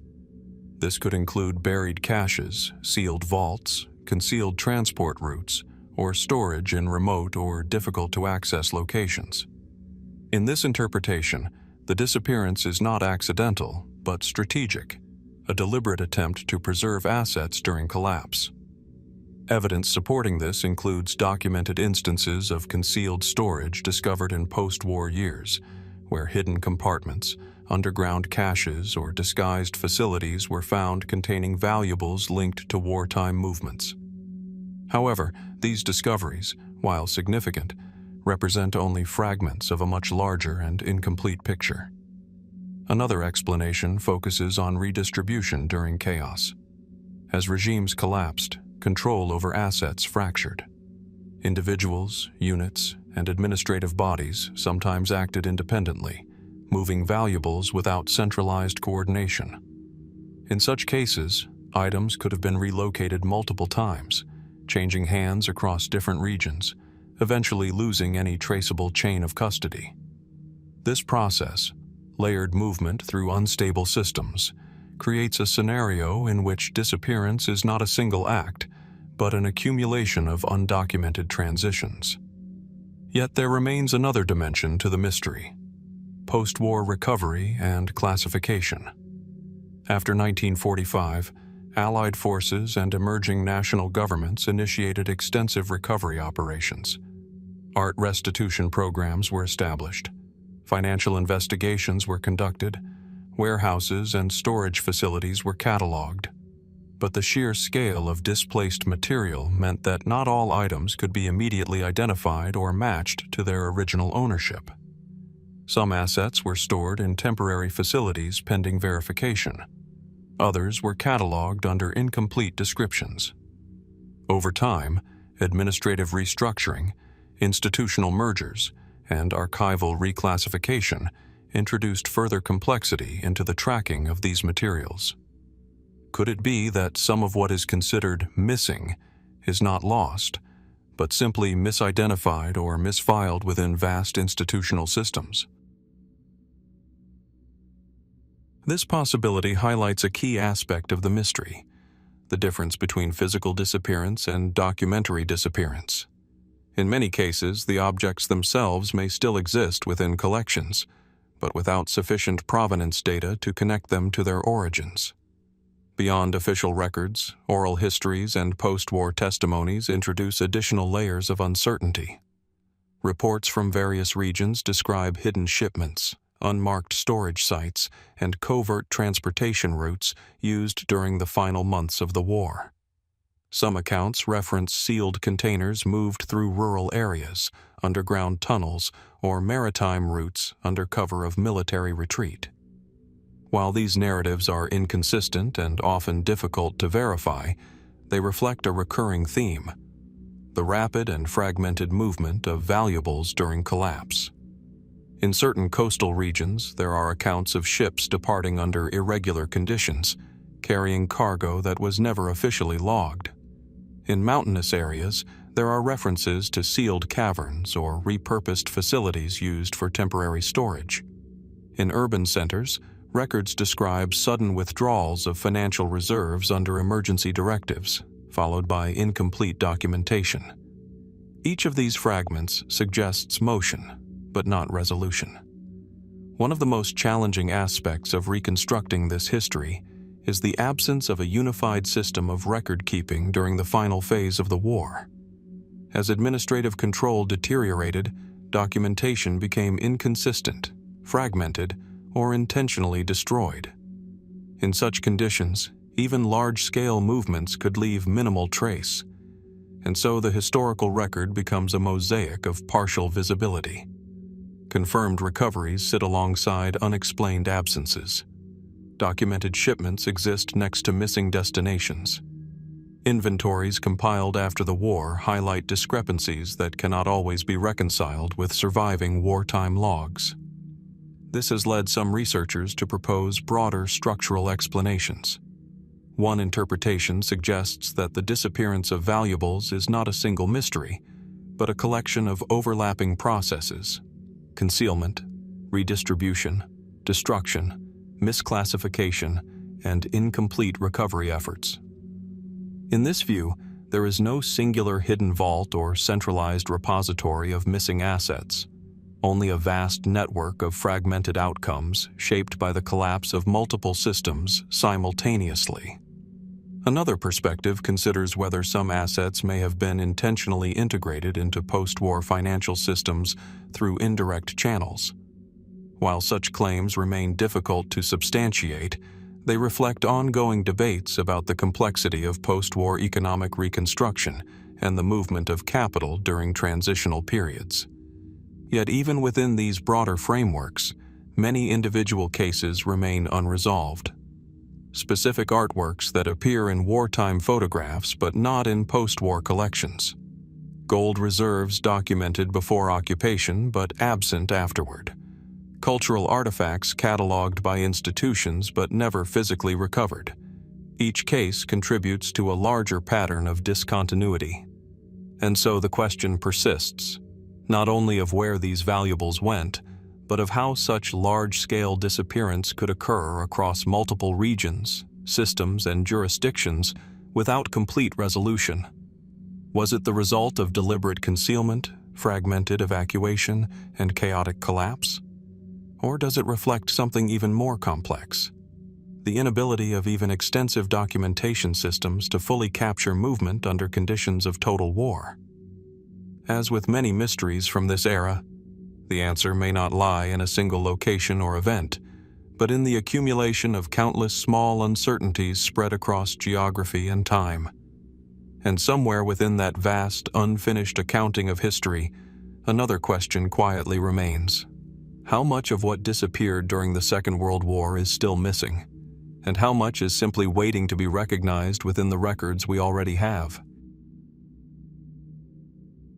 As the long trail of wartime disappearances continues, from missing archives and vanished valuables to unresolved financial shadows left across post-war Europe, the narrative shifts once again. This time, however, it is not about what was hidden or taken, but about a life that ended suddenly after the guns had fallen silent. A winter road in Germany, December 1945. Snow lines the edges of a quiet military convoy route near Mannheim. The war in Europe has been over for months. Cities are under reconstruction. Armies are reorganizing.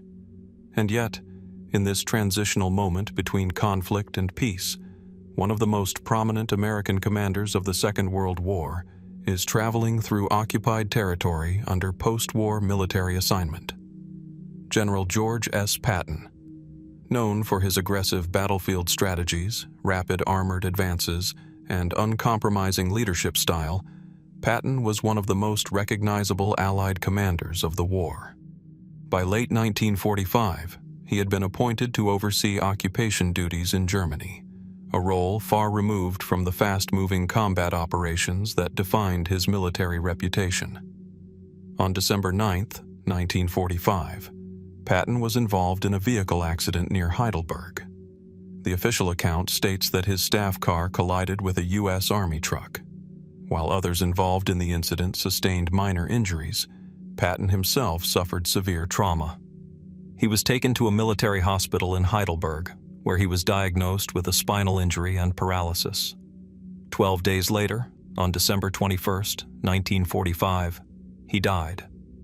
At first glance, the sequence appears straightforward. A high-ranking general injured in an accident during peacetime operations, succumbing to complications in a military hospital.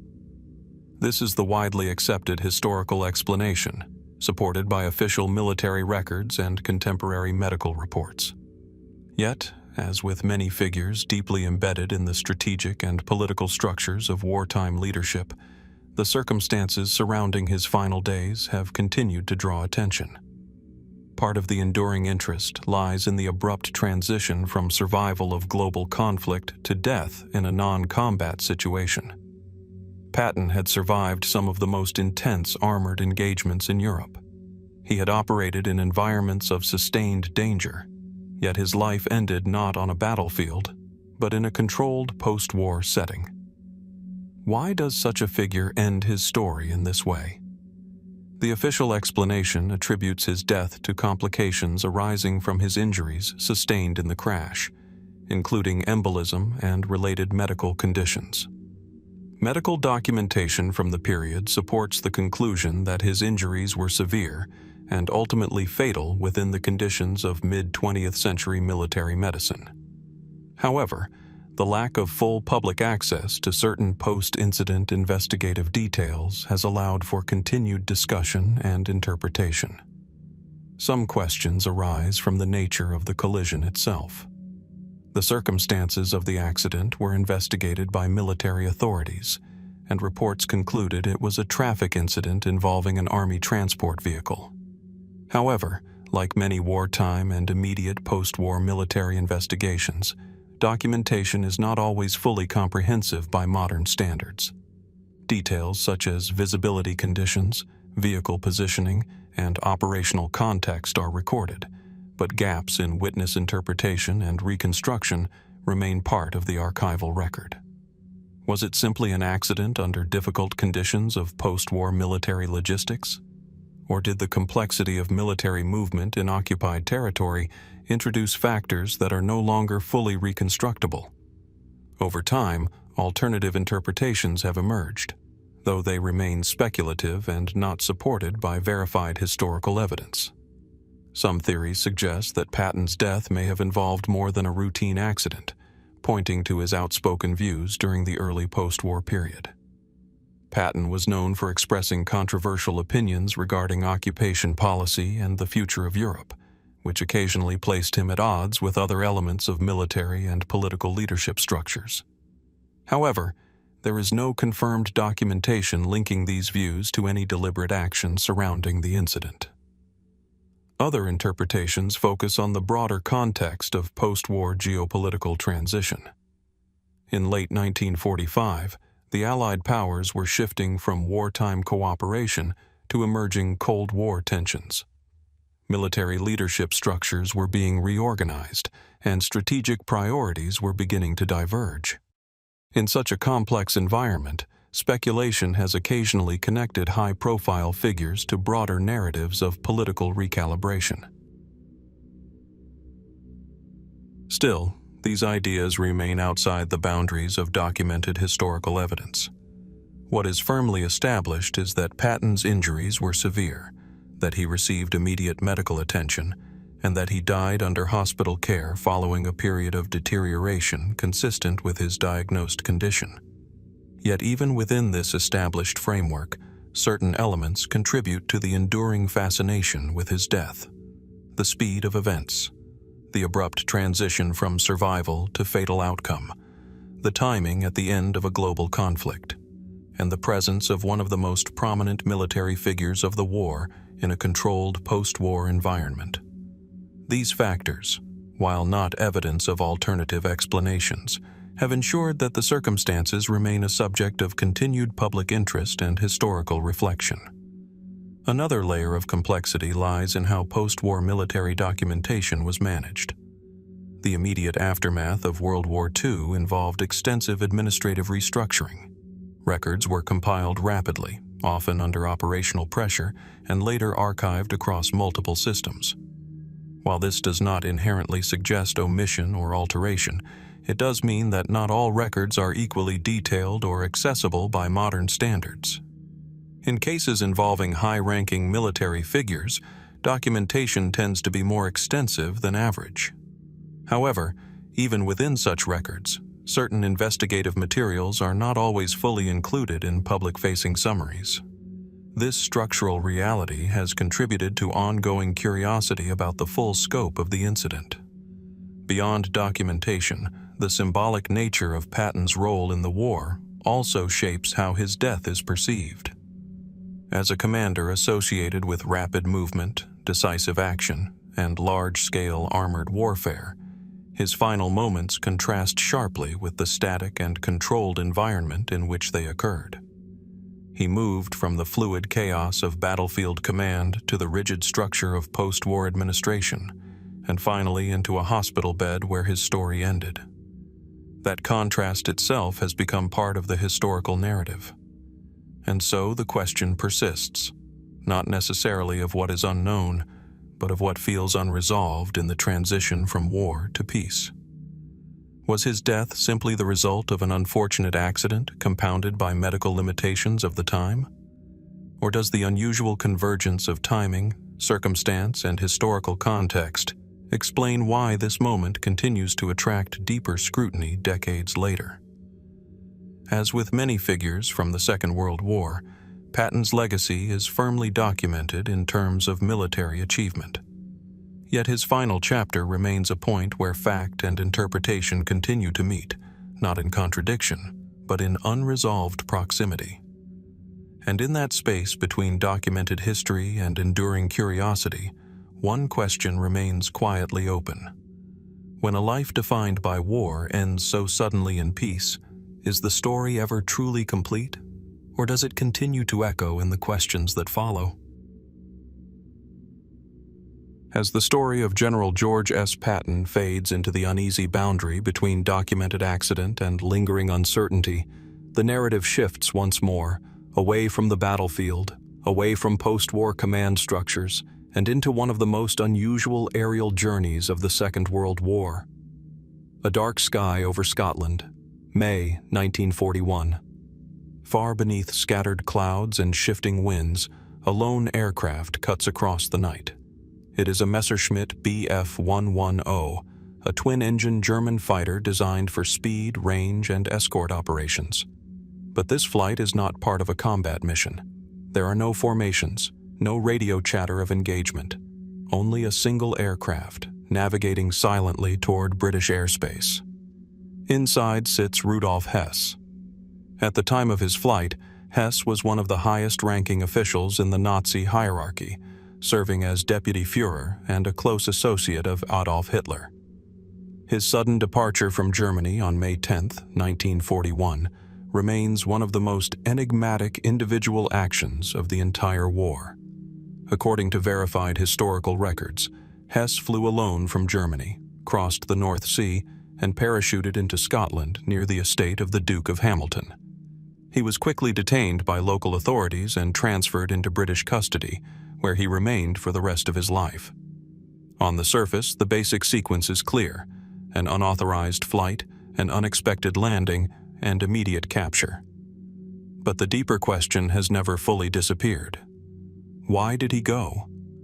The official explanation, supported by Hess himself during interrogation, was that he flew to Britain in an attempt to negotiate peace between Germany and the United Kingdom.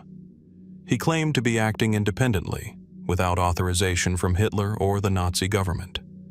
According to this account, Hess believed he could influence diplomatic conditions and bring an end to hostilities between the two nations. This explanation was received with skepticism by British authorities at the time, and it remains debated among historians today. What makes the case so unusual is not only the act itself, but its timing. In May 1941, Germany was preparing for major military operations in Eastern Europe.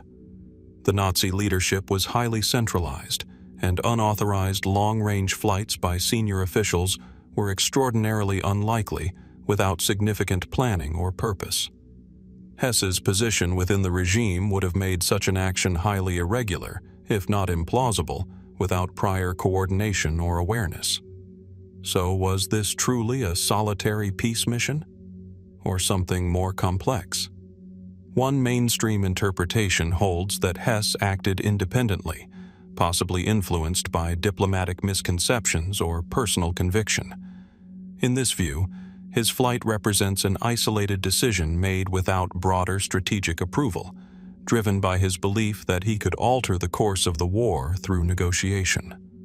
However, the lack of supporting diplomatic channels or confirmed pre-existing contacts between Hess and British officials at the time makes this explanation difficult to fully substantiate. This has led to alternative interpretations, each attempting to account for the unusual nature of the flight. One line of speculation suggests that Hess may have been part of a broader, unofficial diplomatic exploration, an attempt to open back-channel communication between certain elements within Germany and Britain. According to this perspective, his mission was not officially sanctioned, but may have been influenced by internal divisions or competing visions within the German leadership structure. There is no verified documentation confirming such a coordinated effort, but the existence of internal political tensions within the Nazi hierarchy is well established. Competing power structures, ideological disagreements, and strategic disagreements did exist, particularly as the war expanded across multiple fronts. Another interpretation focuses on psychological and personal factors. Hess had reportedly experienced periods of strain and isolation within the Nazi leadership structure prior to his flight.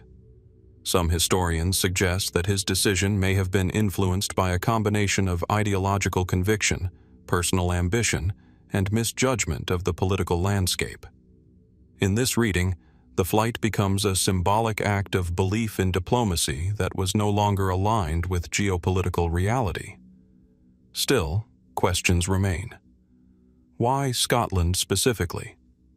Hess had some prior association, however indirect, with figures linked to British aristocracy through pre-war contacts and informal diplomatic awareness. The choice of destination has led to speculation that he believed certain individuals might be receptive to dialogue, though no formal meeting or negotiation was ever established. Upon landing, Hess was quickly taken into custody and interrogated. His statements were recorded, analyzed, and compared against intelligence assessments. British authorities concluded that he did not represent an official negotiating position. From that point forward, he was held as a prisoner of war. During the post-war period, Hess was later tried at the Nuremberg trials, where he was sentenced to life imprisonment for crimes against peace and conspiracy. He remained incarcerated until his death in 1987. Yet even after decades of imprisonment, the central mystery of his flight was never fully resolved. One of the enduring questions is whether Hess acted entirely alone, or whether his mission, however misjudged or misunderstood, was influenced by broader conversations or assumptions within the German political environment at the time. Some post-war analyses have examined intercepted communications, intelligence reports, and diplomatic records from early 1941, searching for indications of indirect contact or exploratory signaling between parties. While certain fragments of correspondence and intelligence assessments exist, none provide conclusive evidence of a structured negotiation attempt connected to Hess's flight. This absence of confirmation is part of what continues to sustain debate. Another layer of complexity arises from wartime intelligence secrecy. During the Second World War, both Allied and Axis powers engaged in extensive intelligence operations involving deception, counterintelligence, and controlled misinformation. In such an environment, the distinction between genuine diplomatic initiative and perceived maneuvering could become blurred, especially when viewed through incomplete or classified records. Could Hess's flight have been interpreted differently by different observers at the time, depending on what information they possessed? Or was its meaning always singular, but later obscured by the passage of time and shifting interpretations? There are also more speculative theories that suggest Hess's mission may have involved informal exploratory contact that was never officially acknowledged by any government. These interpretations remain highly controversial and are not supported by verified archival documentation, but they persist in discussions due to the unusual nature of the event itself. What is consistently agreed upon in historical scholarship is that no formal peace negotiations emerged from his flight, and that the British government treated his arrival as an unexpected detention rather than a diplomatic engagement. Still, the symbolic weight of the event remains. A senior figure from one of the most centralized regimes of the 20th century, undertaking a solitary flight across enemy-controlled airspace, without escort, without confirmation of outcome, and without official acknowledgement from his government at the time. Even in its documented form, the event stands apart from typical wartime movements. And so the mystery is not only about intention, but about interpretation. Was Rudolf Hess acting on a personal conviction detached from official policy? Was he misinformed about the possibility of negotiation? Or does the flight reflect something more complex within the internal dynamics of wartime leadership, something that was never fully recorded or later made public? As with many figures who moved through the corridors of power during the Second World War, the archival record provides structure, but not complete clarity. It tells us what happened, but not always why in full.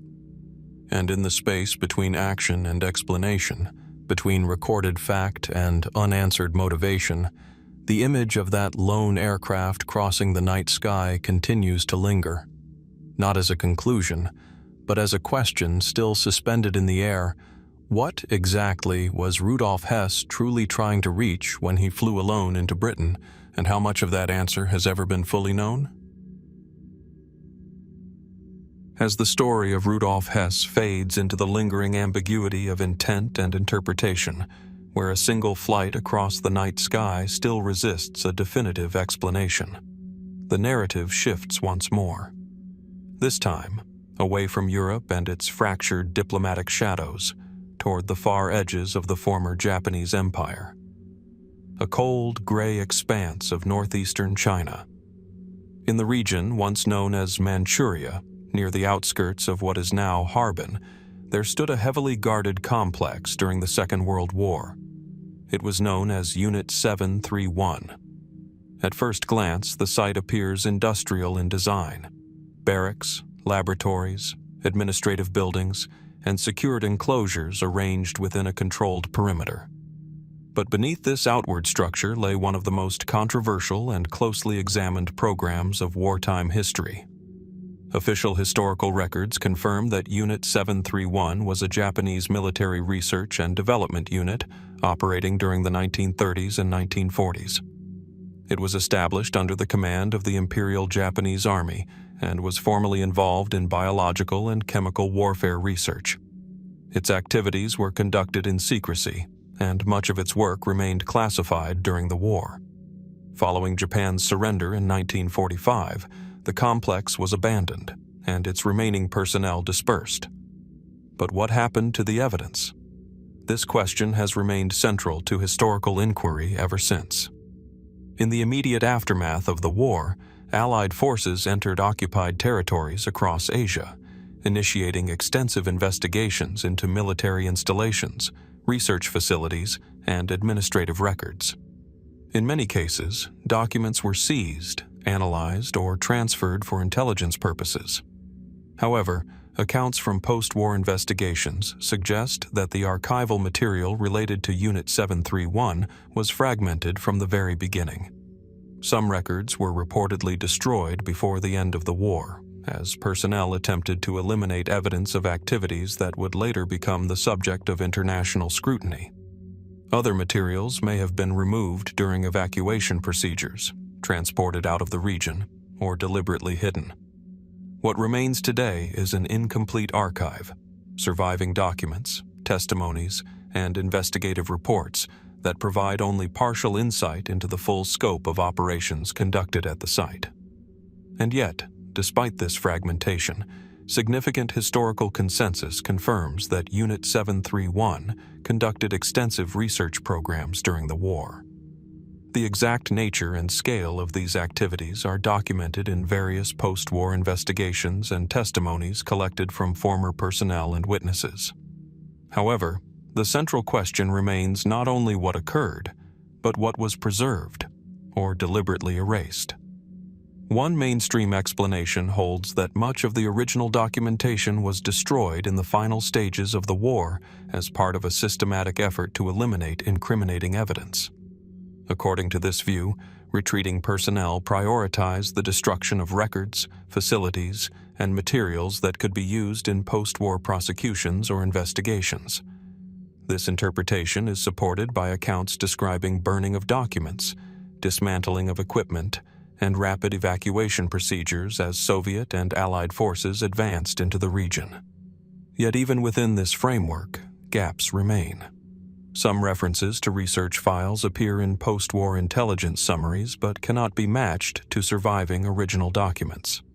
Certain categories of records are mentioned in secondary sources but are absent from known archives. These inconsistencies have led researchers to question whether all materials were successfully destroyed or whether portions may have been relocated.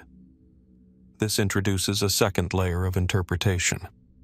Some historians and analysts suggest that not all documentation was lost, but rather selectively preserved or transferred during the chaotic final months of the war. In this view, certain records may have been taken for intelligence analysis, scientific review, or archival classification by various post-war authorities. The nature of such transfers, however, remains difficult to reconstruct in full detail due to incomplete declassification and the fragmented nature of post-war intelligence documentation. Could it be that some of the evidence thought to be destroyed still exists within classified or partially inaccessible archives? Or has time simply dispersed it across multiple institutions, making full reconstruction nearly impossible? Beyond official records, survivor testimonies and post-war interrogations provide another layer of complexity. Former personnel accounts, collected during investigations after 1945, describe the destruction of materials and the rapid evacuation of facilities. These testimonies form an important part of the historical record, yet they also vary in detail, tone, and specificity, reflecting the chaotic circumstances in which they were recorded. In some cases, references are made to research logs, experimental data, and operational documentation that were reportedly prioritized for destruction. In others, there are hints of materials being moved before the final abandonment of the site. But none of these accounts provide a complete or fully verifiable map of where all evidence ultimately went. This absence of closure has led to broader questions about the nature of wartime documentation itself. During large-scale conflict, record-keeping is often subject to disruption, loss, or intentional destruction. Facilities are evacuated under pressure. Archives are burned or hidden. Personnel are dispersed. In such environments, even extensive documentation systems can fragment rapidly. In the case of Unit 731, this fragmentation appears particularly pronounced, leaving historians with a combination of confirmed facts and missing context. Another perspective considers the post-war handling of intelligence materials. Following Japan's surrender, Allied powers conducted extensive intelligence-gathering operations across former military installations. In some cases, information obtained from interrogations and recovered documents was incorporated into broader scientific or military knowledge systems. However, the degree to which original materials were preserved, copied, or classified varies depending on source and interpretation. This has led to speculation that certain portions of documentation may not have been destroyed, but instead integrated into other archival systems, where they remain separated from their original context. Such possibilities, while not universally supported by archival evidence, reflect the broader uncertainty surrounding the fate of wartime records during transitional periods. And so the historical picture remains incomplete. We know that Unit 731 existed. We know it operated under military authority during a defined period of the Second World War. We know that documentation was produced, and that post-war investigations recovered only a portion of what once existed. But the full extent of what was recorded, and what ultimately happened to all of it, remains partially obscured. Was the evidence completely destroyed in the final days of the war, erased in a deliberate attempt to prevent future accountability? Or does some portion of that archive still exist, scattered across institutions, classified holdings, or undiscovered collections, awaiting identification within the vast landscape of 20th century records? As with many mysteries left in the wake of global conflict, The answer is not contained in a single document or location, but in the space between what was recorded, what was lost, and what has yet to be fully understood. And in that space, the question remains quietly open. How much of the past was truly erased, and how much still exists, hidden not in secrecy but in the unfinished structure of history itself? From the ambiguous purpose of the giant stone jars in Azerbaijan, where function and symbolism seem carved into silence, the narrative now returns once more to the eastern shores of Africa. Back to Kilwa Kisiwani, where coral stone ruins still rise above the Indian Ocean, and where trade once flowed through one of the most influential Swahili city-states of the medieval world. But this time, the focus is not on architecture or commerce. It is on what was buried beneath it. Among Kilwa's archaeological discoveries are coin hoards, clusters of buried currency found in ceramic containers, structural voids, and concealed ground deposits. These hoards contain a remarkable mixture of coins, locally minted pieces alongside foreign currency from Persia, India, Arabia, and even distant China. They reflect Kilwa's deep integration into Indian Ocean trade networks between roughly the 10th and 16th centuries AD. But in several excavation sites, something unexpected appears alongside or near these buried coin deposits: human remains. Not always complete burials in formal graves, but partial skeletons, isolated bones, or disturbed burial contexts spatially associated with hoard locations. This raises a question that has persisted in archaeological interpretation. Who were the dead buried in the Kilwa coin hoards, and what was their relationship to the wealth placed nearby? Mainstream archaeological interpretation approaches this carefully, grounded in contextual evidence and cultural practices of the Swahili coast. One widely accepted explanation suggests that some coin hoards were deliberately buried during periods of instability, political uncertainty, economic disruption, or external threat. In such situations, wealth may have been concealed for protection, often by individuals or households who intended to recover it later. If those individuals did not survive to retrieve their hidden wealth, it is possible that their remains ended up near or above these deposits through later burial activity, erosion, or structural overlap within densely used urban spaces. In this interpretation, the association between coins and human remains is not necessarily intentional, but the result of layered occupation over time. Another explanation considers the possibility of household or familial proximity. In pre-modern urban environments like Kilwa, burial spaces were often closely integrated with living spaces. Homes, courtyards, and burial sites could exist within overlapping spatial zones. In such contexts, it is not impossible that members of a household were buried near places where wealth had been stored or concealed, reflecting continuity between life, death, and economic identity. Yet these explanations do not resolve all aspects of the pattern. In some cases, coin hoards appear deliberately placed in concealed architectural features, beneath floors, within walls, or under thresholds.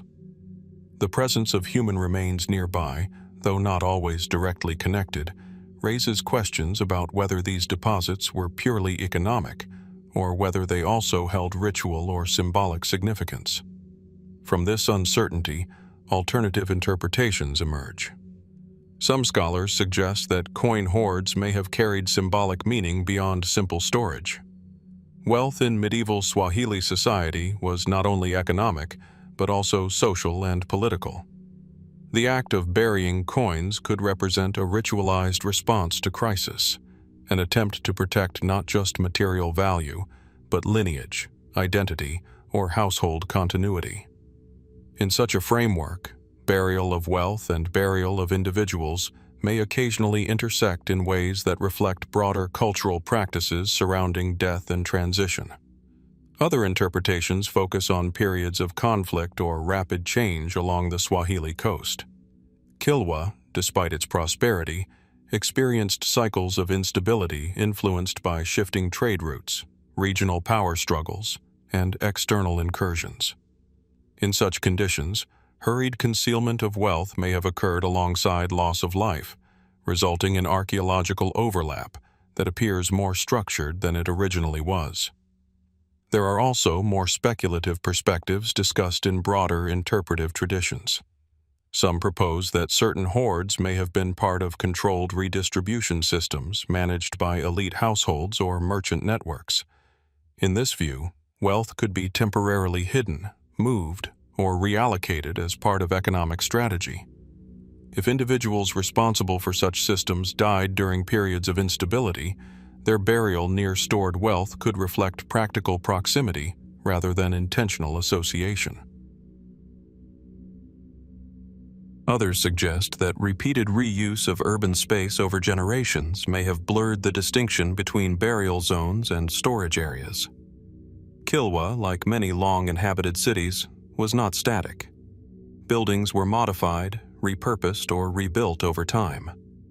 A location once used for concealment might later become part of a burial zone, or vice versa, creating layered archaeological signatures that are difficult to separate cleanly.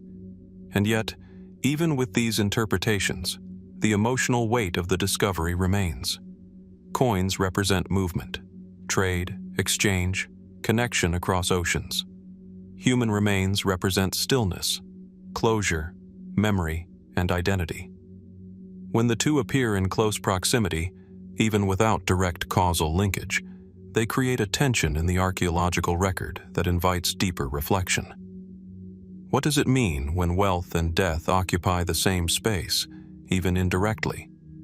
Is it coincidence, cultural practice, crisis response, or something more complex embedded in how medieval societies understood value, legacy, and mortality?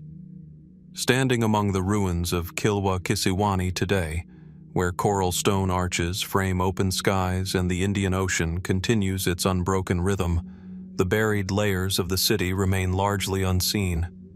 Beneath the surface lies a stratified history of commerce, migration, belief, and loss, interwoven in ways that resist simple separation. So who were the dead buried in the Kilwa coin hoards? Were they merchants safeguarding their wealth, individuals lost during moments of upheaval, members of households whose lives and possessions became archaeologically intertwined, or participants in cultural practices that treated wealth and burial as interconnected acts? Or does the answer lie not in a single explanation, but in the overlapping realities of a city where life, trade, and death were never fully separate, only different layers of the same unfolding history, still partially buried beneath time? From the quiet tension of Kilwa Kisiwani, where buried coin hoards and nearby human remains blur the line between economy, survival, and memory, the narrative shifts once more. It leaves behind the humid coastline of East Africa and moves across vast distances to the arid interiors of the Arabian Peninsula.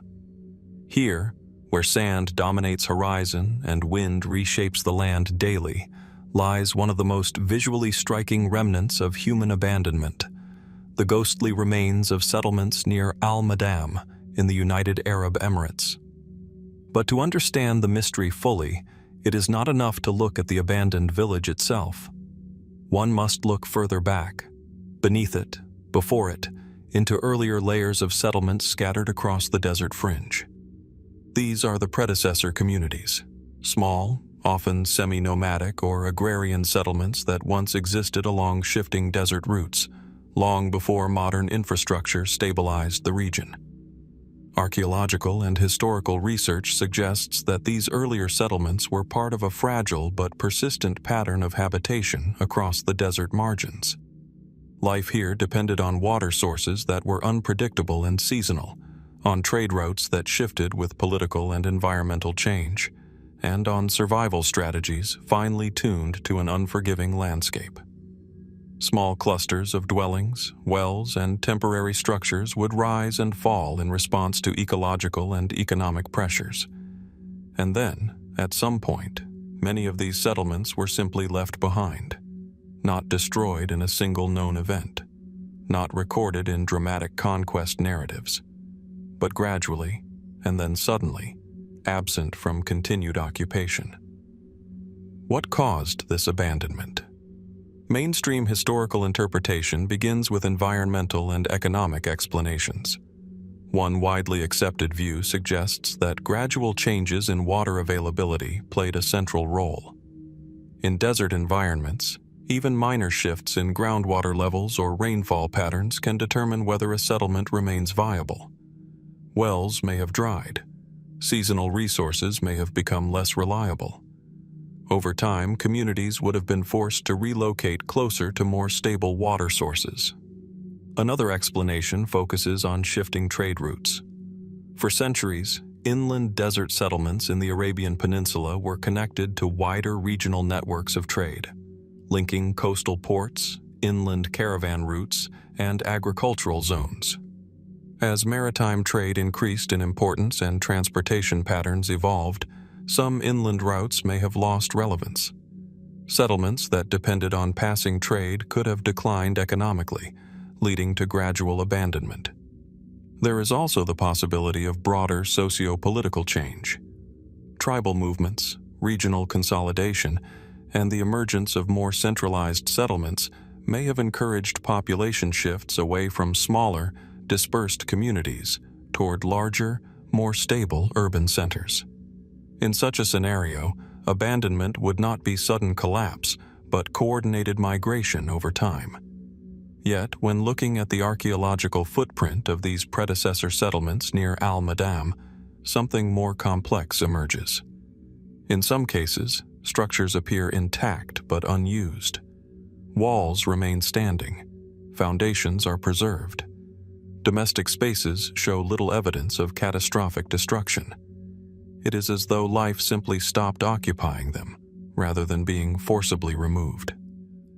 This absence of destruction has led some researchers to consider alternative interpretations. One possibility is that abandonment occurred in phases that were too gradual or intermittent to leave a clear archaeological signature. Families may have left one by one or seasonally until no permanent population remained. Over decades, such slow dispersal can create the impression of sudden disappearance in the archaeological record. Another interpretation considers environmental extremes beyond simple water scarcity. Desert ecosystems can shift in unpredictable ways. Sand encroachment, changing wind patterns, or prolonged drought cycles could make previously habitable areas increasingly difficult to sustain. In such conditions, relocation becomes not just preferable, but necessary for survival. There are also more speculative perspectives occasionally discussed in broader interpretive traditions. Some suggest that certain settlements may have held cultural or ritual significance tied to landscape conditions that are no longer visible today. In this view, abandonment might reflect not only practical necessity, but shifts in belief systems that changed how space itself was understood and occupied. Others propose that regional transformations in settlement hierarchy may have played a role. As more stable towns and emerging urban centers developed, smaller desert communities may have been absorbed into larger population networks, their original locations gradually losing function without any single moment of departure. What makes the predecessor settlements near Al-Madam particularly intriguing is the way their traces persist without clear narrative closure. There is no singular event of destruction, no widely recorded catastrophe, no definitive moment when occupation ended. Instead, there is a gradual thinning of presence, structures without inhabitants, spaces without continuity. Standing in the desert today, where modern roads cut across ancient sands and contemporary development rises near abandoned structures, the contrast becomes striking. The desert does not erase quickly. It preserves outlines long after purpose has faded. Walls remain, rooms remain, but life does not. And so the question lingers. Were these settlements abandoned due to environmental necessity, economic realignment, and gradual migration patterns that left behind only architectural remnants? Or do they represent something more complex, a combination of slow environmental pressure, shifting cultural priorities, and regional transformation that unfolded over generations without a single defining moment? And if so, how many other desert settlements across the Arabian Peninsula share the same silent pattern, structures waiting to be fully understood, their stories not lost in catastrophe, but dispersed through time until only their outlines remain in the sand? From the wind-swept silence of the Arabian deserts, where abandoned settlements near Al-Madam stand as faint architectural memories in shifting sand, the narrative moves once more, this time toward the mountainous edges of the eastern Mediterranean world. The terrain changes, as do the echoes of history. Stone replaces sand. Fortresses replace scattered dwellings. And among them lies the fading memory of a kingdom that once stood at the crossroads of empires, the Armenian Kingdom of Cilicia.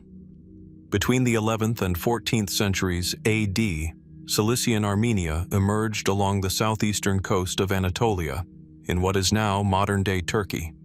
It was a Christian kingdom surrounded by powerful neighbors, the Byzantine remnants, the rising Mamluk Sultanate, and shifting Crusader states. Despite its precarious position, Cilicia became a center of diplomacy, trade, and cultural synthesis, linking Europe and the Near East. At the heart of its monarchy stood a symbol of legitimacy and continuity, the royal crown of its last ruling king, often associated with King Leo VI, the final monarch of the independent Armenian Kingdom of Cilicia before its collapse in 1375 AD. And yet, this crown, once a physical embodiment of sovereignty, has never been conclusively recovered. What happened to it? Mainstream historical interpretation begins with the fall of Cilicia itself. In 1375 AD, Mamluk forces captured the capital, Sis, modern-day Kozan. The kingdom collapsed after years of military pressure, political fragmentation, and diminishing external support. During such upheavals, royal regalia, including crowns, seals, and ceremonial objects, were often seized, destroyed, or dispersed as spoils of conquest. One widely accepted explanation suggests that the crown may have been taken to Cairo or other Mamluk centers as a symbol of victory. In medieval warfare, capturing royal insignia was not only material gain, but also symbolic domination, marking the end of a political entity. If this occurred, the crown may have been melted down, repurposed, or stored within imperial treasuries that no longer exist in identifiable form today. Another possibility is that the crown was hidden during the final collapse of the kingdom. Historical accounts describe chaotic conditions in the final years of Cilician resistance, with aristocratic families and clergy fleeing toward Cyprus and Europe. In such circumstances, valuable regalia could have been concealed in monasteries, mountain fortresses, or transported secretly by surviving members of the royal court. Some Armenian monastic traditions preserve fragmented references to sacred royal objects being safeguarded during periods of invasion. While these accounts do not explicitly confirm the survival of the crown, they suggest a cultural memory of preservation attempts, efforts to protect symbols of sovereignty even after political defeat. Yet no confirmed artifact has ever been matched to the Cilician royal crown. From this silence, further questions arise. Some historians consider the possibility that the crown, like many medieval regalia, may not have been a single permanent object, but a ceremonial construct that evolved over time. In this interpretation, crowns were sometimes repaired, modified, or recreated across successive reigns, blending older materials with newer craftsmanship. If so, the lost crown may represent a symbolic continuity rather than a single physical artifact, complicating efforts to trace its final form. There are also speculative interpretations found in broader historical discourse. Some suggest that fragments of Cilician royal regalia may have been dispersed across different regions through diplomatic gifts, marriages, or refugee movements following the kingdom's collapse. In this view, the crown may not have vanished in a single moment, but slowly dissolved into scattered components across Europe and the Near East. Others propose that religious institutions may have played a role in preserving or concealing royal objects. Monasteries in mountainous regions often served as repositories of cultural memory and material heritage during times of crisis. It is conceivable that the crown, or parts of it, could have been transferred into ecclesiastical custody, later lost through relocation, destruction, or undocumented dispersal. And yet, even with these possibilities, no definitive trace has been established. What makes the mystery particularly compelling is not only the disappearance itself, but what the crown represents. It was more than gold and craftsmanship. It was a symbol of a kingdom that stood at the edge of competing worlds, balancing survival through diplomacy, culture, and resilience. Its loss, whether physical or symbolic, marks the end of a political identity, but not necessarily the end of its material presence. Standing today among the ruins of Cilician fortresses, stone walls overtaken by vegetation, towers overlooking valleys that once carried armies and caravans, there is a lingering sense of unfinished history. The landscape still holds structure, but not resolution. So what became of the lost crown of the last Armenian king of Cilicia? Was it seized and destroyed as a trophy of conquest, hidden in the final days of a collapsing kingdom, dispersed through centuries of migration and preservation, or transformed into fragments whose original unity has been forgotten?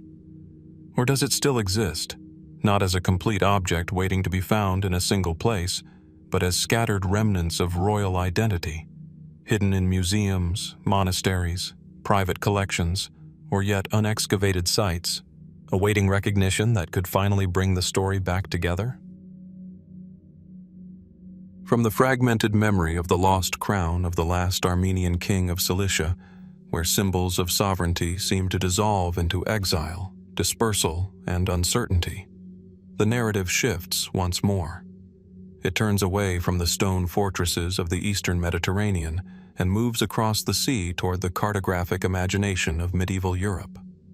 Here, history is not only recorded in chronicles or ruins, but drawn by hand, inked onto parchment by mapmakers trying to make sense of a world only partially understood.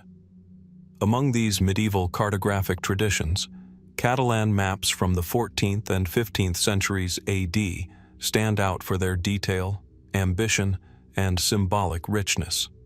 Produced by skilled cartographers working within the Crown of Aragon and connected Mediterranean trade networks, these portolan charts were among the most advanced navigational tools of their time. They depicted coastlines, ports, trade routes, and distant lands with remarkable precision for their era. And yet, on some of these maps, a curious designation appears in certain regions, a marked or labeled area sometimes interpreted by historians as a black land or terra negra, a term whose meaning is not always consistent across manuscripts, but which has drawn sustained scholarly attention. What did this black land represent? Mainstream historical interpretation begins with linguistic and cartographic caution. Medieval maps were not purely geographic in the modern sense. They were hybrid documents, blending empirical navigation with inherited knowledge, symbolic geography, and sometimes even theological or mythical elements. Terms like black or dark could refer to soil color, dense forestation, unexplored regions, or simply areas beyond reliable cartographic knowledge. One widely accepted explanation suggests that these labels may have referred to regions of limited information, zones at the edge of mapped knowledge where European cartographers relied on second-hand reports from merchants, sailors, or earlier texts. In this interpretation, black land is not a precise location, but a descriptive marker of uncertainty. Another possibility is that the term reflects environmental perception. Dense forests, marshlands, volcanic soil, or shadowed coastal regions could appear dark, when described by travelers unfamiliar with the terrain. Medieval cartographers often relied on descriptive shorthand, and color-based labels were commonly used to communicate visual impressions rather than political boundaries. Yet in certain Catalan maps, the recurrence and placement of such references raises further questions. Why do these black land markers appear in specific regions rather than uniformly across unknown territories? And why are they sometimes placed near trade routes, coastal zones, or areas otherwise partially documented? From this ambiguity, alternative interpretations emerge. Some historians propose that these labels may reflect zones of contested or unstable control. In the medieval Mediterranean world, political authority was fragmented, and coastal regions frequently shifted between competing powers. A black land could therefore indicate not just geographical ignorance, but regions perceived as politically opaque, dangerous, or unreliable for navigation and trade. In this reading, the term becomes less about physical darkness and more about uncertainty, spaces where information was incomplete or where control could not be clearly defined. Other interpretations focus on the symbolic nature of medieval cartography. Catalan maps were often richly decorated with iconography, compass roses, rulers, and narrative elements. In this context, color and labeling may carry layered meanings, combining geography with moral, political, or cultural impressions. Black could signify unfamiliarity, perceived risk, or simply cartographic convention inherited from earlier sources. There are also more speculative perspectives discussed in broader interpretive traditions. Some suggest that black land markings may preserve fragments of earlier, now lost geographical knowledge, traces of older naming systems that were partially absorbed into medieval European mapping but no longer fully understood in their original context. Others propose that these labels may have been influenced by trade networks extending into Africa and the Near East, where terms describing regions by environmental characteristics were translated and reinterpreted through multiple linguistic layers. In such a process, original meanings could shift subtly, becoming generalized markers on European maps. What complicates interpretation further is the nature of medieval map-making itself. These charts were not static scientific documents, but evolving tools, updated, copied, and modified across generations. A single term could change meaning over time as it passed through different scribal traditions, political contexts, and geographical understandings. And so, the Black Land remains difficult to pin down as a single, fixed concept. Standing before these Catalan maps today, preserved in archives and libraries, their inked coastlines still remarkably legible after centuries, one is reminded that medieval geography was not just about space, but about perception. What was known, what was uncertain, and what was imagined often existed side by side on the same parchment. So what was the Black Land that appears on Catalan medieval maps? Was it a reference to dense forests, unfamiliar territories, or regions beyond reliable navigation? Was it a political marker indicating instability or fragmented control? Or does it preserve a deeper trace of lost geographical knowledge, altered through translation and time until its original meaning can no longer be fully recovered? And if medieval maps still contain such ambiguous regions, spaces marked by uncertainty rather than detail, what other parts of the world, drawn or undrawn, might still exist today in forms we have not yet learned how to fully interpret? What makes U-864 particularly compelling in historical analysis is not only what is confirmed, but what is gradually obscured by time beneath the North Sea. Unlike battlefield events that leave visible ruins on land, underwater wrecks are subject to a far slower transformation. Metal weakens under saltwater corrosion, structures collapse inward, and sediments slowly bury what once was clearly defined. Over decades, This process does not erase history instantly. It rewrites its visibility layer by layer, turning certainty into inference. Marine surveys conducted in the region have shown that the wreck lies fractured along the seabed, with sections displaced by both the force of the sinking and later environmental movement. This scattered condition makes reconstruction of the submarine's final internal arrangement extremely difficult. Even when physical remains are recovered or mapped, their original placement within the vessel is not always immediately clear.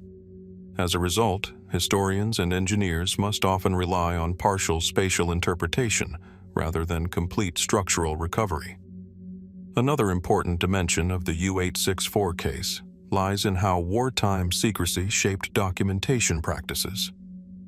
Late-war German naval operations, particularly those involving long-range transport missions, were often recorded under conditions of restricted communication and operational urgency. In such environments, cargo manifests could be simplified, coded, or only partially transmitted. This does not imply intentional concealment in the conspiratorial sense, but rather reflects the practical limitations of wartime bureaucracy under collapse and pressure. It is also worth considering the broader strategic context in which the mission took place. By early 1945, Germany's maritime position was severely constrained, with Allied naval and air dominance limiting surface transport across most major routes. Submarine logistics became one of the few remaining methods for moving high-value materials across long distances. Within this framework, missions like U-864s were not routine. They were exceptional, high-risk operations shaped by diminishing strategic options. At the same time, the human dimension of the submarine's final voyage remains largely defined by absence. The crew aboard U-864 was fully lost, leaving no first-hand accounts of the final moments underwater. This creates a historical boundary where operational records end and physical silence begins. In such cases, reconstruction depends entirely on external evidence, naval logs, interception records, and post-war wreck analysis, none of which can fully capture subjective experience inside the vessel during its last hours. Modern interest in U-864 also reflects how historical shipwrecks evolve into interdisciplinary study sites. They are no longer viewed solely as wartime losses, but also as archaeological, environmental, and engineering subjects. The presence of hazardous materials aboard the submarine has introduced an additional layer of scientific concern, making the wreck not only a matter of historical curiosity, but also of long-term ecological monitoring and risk assessment in the North Sea region. Finally, what continues to define U-864 in historical memory is the balance between clarity and limitation. The submarine is not unknown. It is precisely located, documented, and physically identified. Yet within that certainty exists a narrower space of uncertainty, where the full composition of its cargo and the complete nuance of its mission remain partially reconstructed rather than fully observed. It is in this narrow margin between what is preserved and what is irretrievable that the enduring interest in the vessel persists. And so, beneath layers of sediment and time, U-864 remains both fully real and partially unreadable, a fixed point in maritime history whose surface has been mapped, but whose deeper details continue to invite careful, measured interpretation rather than final resolution. From the ambiguous inked regions marked as Black Land on Catalan medieval maps, where geography and uncertainty merge into symbolic language, the narrative now shifts northward once more. It moves away from parchment representations of the world and into the physical soil of medieval Europe, where history is not drawn, but buried. In the Hanseatic city of Lübeck, located along the Baltic coast of northern Germany, medieval prosperity once depended on maritime trade, guild networks, and the powerful commercial alliance known as the Hanseatic League. Between the 12th and 15th centuries AD, Lübeck was a thriving port city, its brick Gothic architecture reflecting both wealth and strategic importance in northern European trade. But beneath its cobbled streets and reconstructed medieval facades, archaeologists have uncovered something far more unsettling: large mass graves containing unidentified human remains. What makes these discoveries particularly intriguing is not only their scale, but the uncertainty surrounding their origin. In several excavation sites within and around medieval Lübeck, clusters of skeletal remains have been found buried in non-individualized contexts, multiple bodies interred together, sometimes with minimal or no accompanying grave goods. The positioning of the bodies varies. Some appear hastily placed, others more orderly, but most lack clear markers of identity, social status, or recorded cause of death. Who were these individuals? Mainstream historical interpretation begins with the broader context of medieval urban life. Lübeck, as a major trading hub, experienced periods of both prosperity and crisis.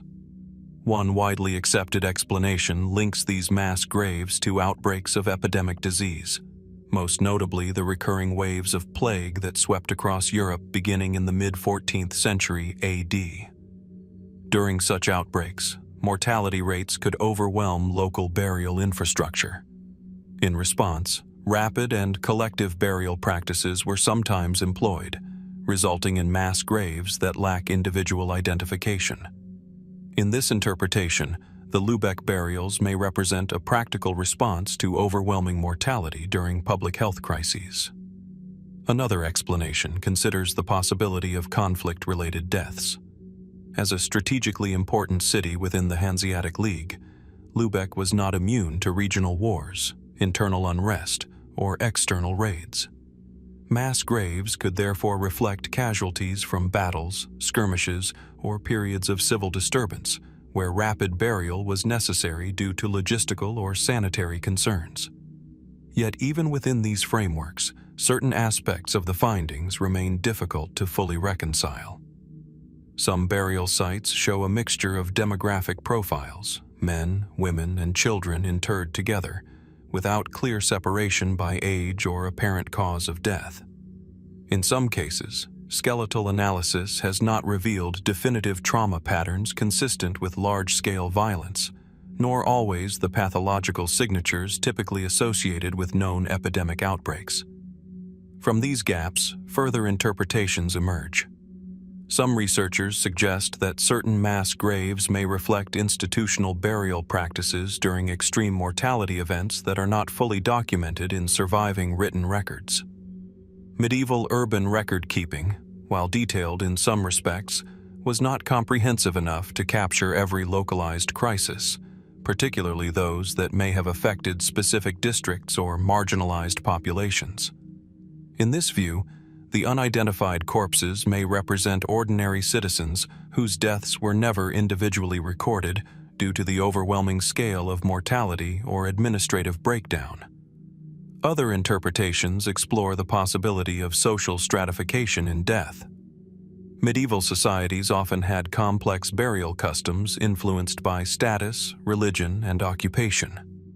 It is possible that some individuals buried in mass graves belonged to lower socioeconomic groups, travelers, or transient populations who were less likely to be individually documented in official records. There are also more speculative perspectives occasionally discussed in broader interpretive discourse. Some suggest that certain mass burials may reflect responses to localized environmental or infrastructural failures, such as water contamination events or sudden food shortages, that would not necessarily leave clear archaeological markers, but could still result in significant mortality. Others propose that repeated use of burial sites over time may have created layers of interred remains that became archaeologically indistinguishable as individual events accumulated. In such cases, what appears as a single mass grave may in fact represent multiple episodes of burial spanning years or even decades. And yet, despite these interpretations, a central question remains unresolved. Why do so many of these remains lack identifying context? In medieval Lübeck, where written records document trade, law, and civic administration in remarkable detail for the period. The absence of corresponding identity for these buried individuals creates a subtle but persistent gap between documented history and physical evidence. Walking through modern Lübeck today, where restored medieval buildings stand alongside contemporary life, it is difficult to imagine the silent layers beneath the surface. Streets that once carried merchants, sailors, and guild members now conceal deeper strata of human history, some of it carefully recorded, much of it only partially understood. So who were the unidentified dead in Lübeck's medieval mass graves? Were they victims of epidemic disease, casualties of conflict, or ordinary citizens lost in moments of overwhelming crisis? Or do they represent something more complex? Layers of repeated burials, social invisibility in death, or historical events that were never fully captured in surviving records? And if so many lives can disappear into the ground without names, what other histories, personal, collective, or forgotten, might still lie beneath medieval cities, waiting for context that has not yet been fully recovered? As the narrative of Glenn Miller's final flight dissolves into the cold expanse of the English Channel, where memory ends and only inference remains, the story shifts once more. From skies filled with uncertainty and silence, we move now into the deeper layers of wartime history, where events are not always defined by disappearance, but sometimes by the absence of complete recovery.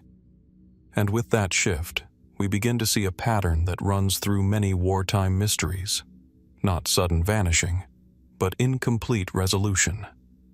One of the most striking aspects of cases like Miller's is how they sit at the intersection of cultural prominence and operational fragility. He was not an unknown figure lost in the chaos of war, but a widely recognized presence whose music had become part of the emotional fabric of Allied life. And yet, even figures of such visibility could still be subject to the same limitations of wartime aviation that affected countless lesser-known flights. The scale of the war did not discriminate between the famous and the anonymous when it came to navigational risk over open water. This raises a broader question about wartime record-keeping itself. During large-scale conflicts, especially across vast theaters like Western Europe, documentation systems were often stretched beyond their capacity. Flight logs, radar observations, and radio transmissions were recorded under pressure, sometimes fragmented, sometimes incomplete. In such an environment, even well-known incidents can emerge in historical archives with gaps that are structural rather than accidental. Another important layer to consider is the nature of maritime aviation loss. The English Channel, though relatively narrow, is an environment that complicates recovery efforts even today. Strong currents, shifting seabeds, and decades of maritime activity mean that physical evidence from mid-20th century incidents can be difficult to locate or definitively identify. Over time, materials degrade, scatter, or become indistinguishable from other wreckage accumulated in the same waters. This does not imply mystery in the sensational sense, but rather highlights the practical limits of post-event reconstruction. At the same time, cases like this often become part of a larger cultural memory that extends beyond their original operational context. Glenn Miller's disappearance did not remain solely an aviation incident in historical records. It also became a narrative shaped by absence. The lack of a recovered site allowed space for interpretation, reflection, and in some cases, speculation. Over decades, public memory tends to expand where physical evidence cannot fully close the loop. From a historical perspective, this is not unusual. Many wartime losses, especially those occurring over water, share a similar structure: confirmed departure, partial communication, and uncertain endpoint.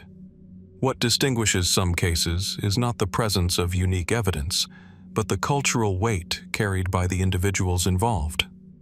When a figure is deeply embedded in public consciousness, the absence of closure becomes more visible. It is also worth considering how wartime aviation itself was still developing in terms of safety, instrumentation, and navigation support. Even experienced crews operated within systems that lacked many of the redundancies considered standard today. Overwater flights, in particular, relied heavily on pilot interpretation, basic instruments, and weather conditions that could change rapidly without warning. In this context, loss of orientation or controlled flight into water was a known operational risk, not an exceptional anomaly. Yet despite these practical explanations, the story remains present in public imagination. Not because it defies understanding, but because it reflects a broader human response to incomplete narratives. When a life ends without a visible endpoint, especially one connected to cultural memory, the mind naturally returns to the gap between what was known and what was not observed. In that sense, Glenn Miller's final flight becomes part of a wider historical pattern, events where documentation provides structure, but not total resolution. The records tell us when he departed, under what conditions, and with what intention. They also offer the most likely explanation for what occurred. But they cannot restore the final minutes in full detail, because those minutes took place in an environment that did not preserve them. And so the channel remains, not as a place of mystery in the absolute sense, but as a space where evidence is inherently difficult to recover and reconstruct. Beneath its surface lies not only physical depth, but historical limitation, the point at which documentation ends and inference begins. The question, then, is not necessarily what happened in a speculative sense, but how history is shaped when the final segment of an event cannot be directly observed. From the silent weight of Lübeck's medieval mass graves, where unnamed lives were laid together beneath the foundations of a thriving Hanseatic city, the narrative now moves away from northern Europe. It travels southward and eastward, crossing deserts and ancient trade corridors, until the landscape itself begins to open into vast emptiness. Here, on the edge of the Arabian Peninsula, lies one of the most remarkable archaeological sites of the pre-Islamic world, Qaryat al-Faw.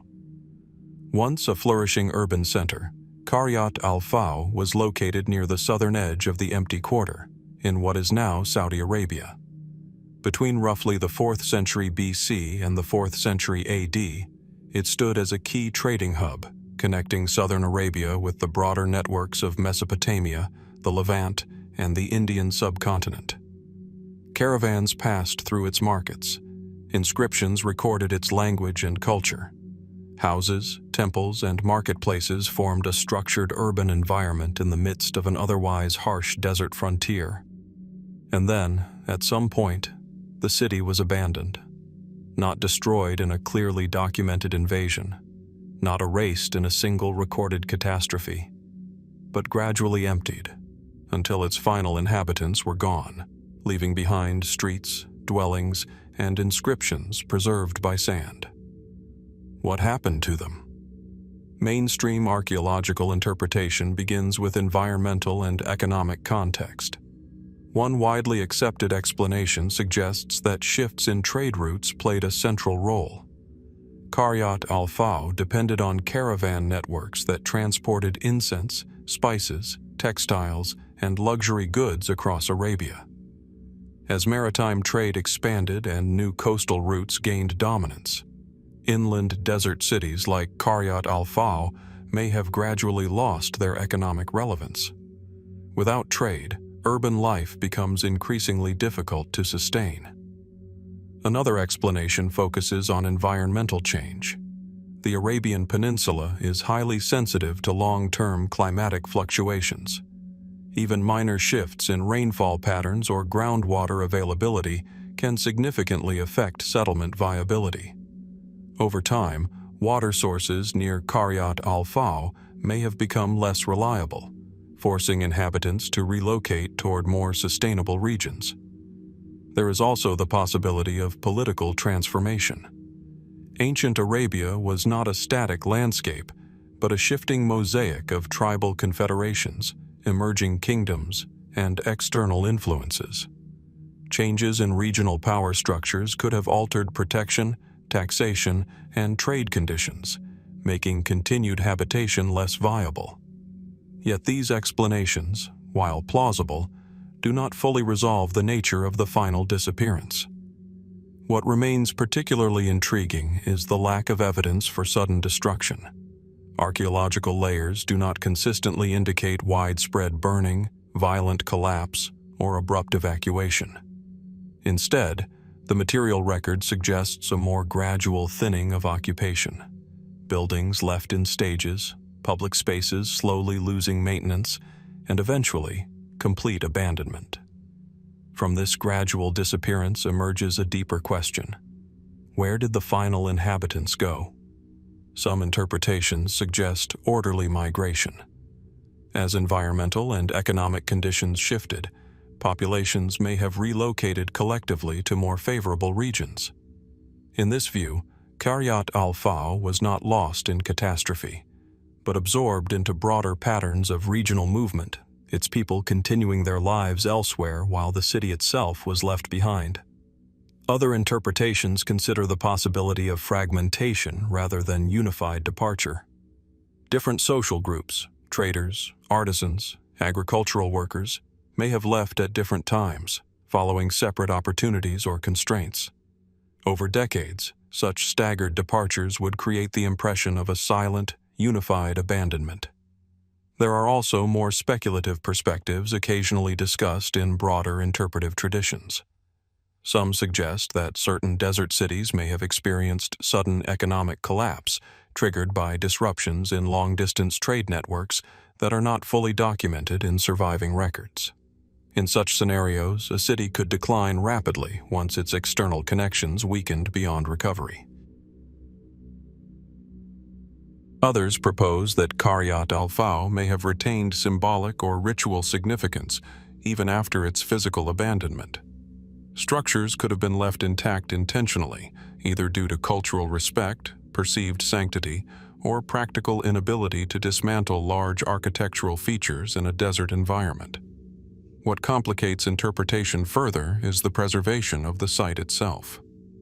Unlike many abandoned cities that were later built over or continuously occupied, Kiryat al-Faw was largely left undisturbed. The desert preserved it in a suspended state, buildings, inscriptions, and artifacts remaining in place as though the moment of departure had never fully concluded. Walking through its remains today, where walls still trace the outlines of former homes and inscriptions remain etched into stone, one encounters a city that feels paused rather than erased. The silence is not empty. It is structured. It still carries the shape of human presence, even if that presence is gone. So what became of the final inhabitants of Kiryat al-Faw? Were they gradually drawn away by shifting trade networks, environmental pressures, and regional change? Did they leave in stages, dispersing into surrounding regions as conditions evolved? Or was their departure shaped by a combination of factors, economic, ecological, and social, that unfolded slowly enough to leave no single moment of departure behind? And if entire cities can fade not through destruction but through gradual absence, what other ancient settlements across the desert still hold similar silence, structures waiting for their final human chapter to be fully understood? Or has the real mystery become not what is buried beneath the ground, but why some stories refuse to disappear even when history itself cannot fully confirm them? What makes the Wałbrzych gold train narrative particularly compelling is how it sits at the intersection of documented infrastructure and collective uncertainty. Unlike myths that exist entirely outside historical context, this one is anchored in a region where wartime engineering projects are not only plausible, but physically verified. Tunnels were carved, rail lines were redirected, and entire industrial systems were repurposed under extreme pressure. When fact and fragmentation coexist so closely, the boundary between known history and interpretive possibility becomes unusually thin. Another layer of complexity comes from the nature of post-war memory itself. In regions that experienced rapid territorial change after 1945, oral histories often became the primary means of preserving wartime experiences. These accounts, passed through generations, can preserve real observations while gradually reshaping their structure. A partially remembered convoy, a sealed tunnel entrance, or a restricted military zone can evolve over time into a singular, unified narrative. In this sense, the gold train may function not only as a claim about the past, but as a vessel for how communities process disruption, loss, and incomplete information. There is also the broader historical context of late-war logistics to consider. The final months of the Third Reich involved large-scale movement of materials across collapsing front lines, often under conditions of extreme secrecy and urgency. Artworks, industrial components, archives, and personal valuables were transported, hidden, or destroyed, depending on circumstance. While no evidence confirms a single buried armored train, the administrative chaos of the period does leave room for fragmented transport events that could later be reinterpreted as part of a larger, unified legend. From an archaeological perspective, the Wałbrzych region continues to present an intriguing but cautious picture. Subsurface surveys have identified voids, reinforced structures, and irregular geological formations consistent with historical mining and wartime construction. However, interpretation of such findings remains complex. Underground landscapes in industrial regions are often layered, reused, and modified over centuries, making it difficult to assign meaning to any single anomaly without direct material confirmation. What appears suggestive at one depth may, in fact, belong to a completely different historical phase. And yet, despite the absence of definitive discovery, the story persists in public imagination. Not because it has been proven, but because it exists in a space where proof is neither fully present nor entirely absent. It reflects a broader human tendency to search for continuity in places where history has been fractured, where war, displacement, and secrecy have left behind landscapes rich in possibility but limited in resolution. In that sense, the gold train is less a fixed object waiting to be found, and more a narrative shaped by the limits of what can be recovered from the past. From the silent ruins of Qaryat al-Faw, where entire generations seem to have faded gradually into the desert rather than vanished in a single moment, the narrative now turns westward and northward once more. It moves away from still-preserved cities and into something far more elusive, movement itself. Not a place left behind, but a journey that never clearly reached its destination. In the early 13th century A.D., European chronicles begin to mention a deeply unsettling episode known later as the Children's Crusade. Unlike the major crusades led by kings, nobles, and armies, this movement is described in fragmented and often contradictory accounts as a wave of mass enthusiasm involving thousands of young people, children, adolescents, and impoverished followers who believed they could peacefully reclaim sacred territories through faith alone. The historical record is inconsistent. Some sources describe a shepherd boy in France inspiring a following through visions or divine messages. Others mention a boy in the German regions who gathered followers with promises of a miraculous passage to distant lands. What is consistent, however, is the idea of large groups of young pilgrims setting out on foot, crossing vast distances with limited resources, driven by conviction rather than military structure. And then, their trail becomes uncertain. What happened to them? Mainstream historical interpretation begins with fragmentation and logistical failure. One widely accepted explanation suggests that these groups were never a unified movement, but rather multiple independent migrations that later became merged in memory and storytelling. As they traveled, many participants likely faced exhaustion, starvation, disease, and dispersal. Without organized leadership or supply chains, large portions of these groups would have been unable to sustain long-distance travel. Some chronicles suggest that certain groups reached Mediterranean ports, where they encountered merchants and ship captains. In some accounts, they were promised passage to distant destinations, but instead were redirected or exploited. Medieval maritime records hint at instances where inexperienced or vulnerable travelers were transported under unclear agreements, sometimes never reaching their intended destinations as envisioned. Another explanation considers the possibility that many participants simply turned back, settled along the way, or were absorbed into local populations across Europe. In a time of limited record-keeping for non-elite individuals, especially children and impoverished travelers, their later lives would have gone undocumented. Yet the emotional weight of the story persists precisely because of what is not clearly recorded.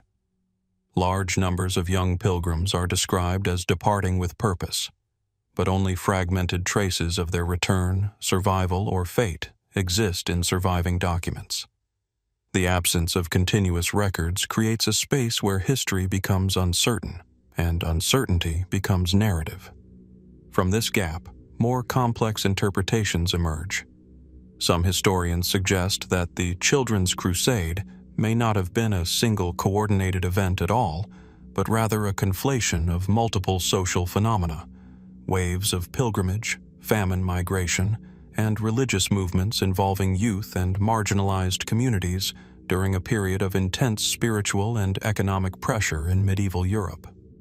In this reading, the idea of vanishing pilgrims reflects not disappearance, but documentation failure, where only dramatic or moralized versions of events were preserved in later chronicles.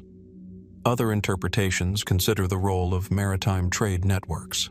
Mediterranean ports during the medieval period were hubs of intense commercial activity, including legitimate pilgrimage transport, as well as exploitative practices. It is possible that some groups were dispersed through these systems in ways that left little trace in surviving administrative records, especially if their journeys ended far from their points of origin. There are also more speculative traditions preserved in later retellings. Some accounts, written long after the events, suggest that portions of these groups may have reached distant regions through unrecorded maritime voyages, their destinations absorbed into legend rather than formal history. These narratives, however, are deeply uncertain and often shaped by later cultural imagination rather than contemporary evidence. What remains consistent across interpretations is the absence of closure.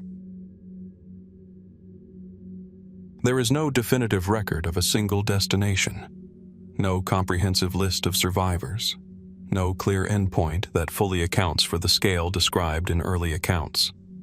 Instead, there is fragmentation, scattered references, partial records, and evolving retellings that shift over time. Standing in the landscapes of medieval Europe today, where pilgrimage routes once connected towns, monasteries, and ports, it is possible to trace the physical paths these groups may have followed. But tracing their final fate is far more difficult. The roads remain. The destinations remain. The travelers do not. So, what became of the pilgrims of the Children's Crusade? Were they dispersed by hardship and absorbed into the fabric of medieval society, their journeys ending quietly in villages and cities that never recorded their arrival? Were some redirected through maritime networks, their stories lost in the complexity of medieval trade and transport? Or does the truth lie somewhere between history and legend, where migration, memory, and myth overlap so completely that separation is no longer possible?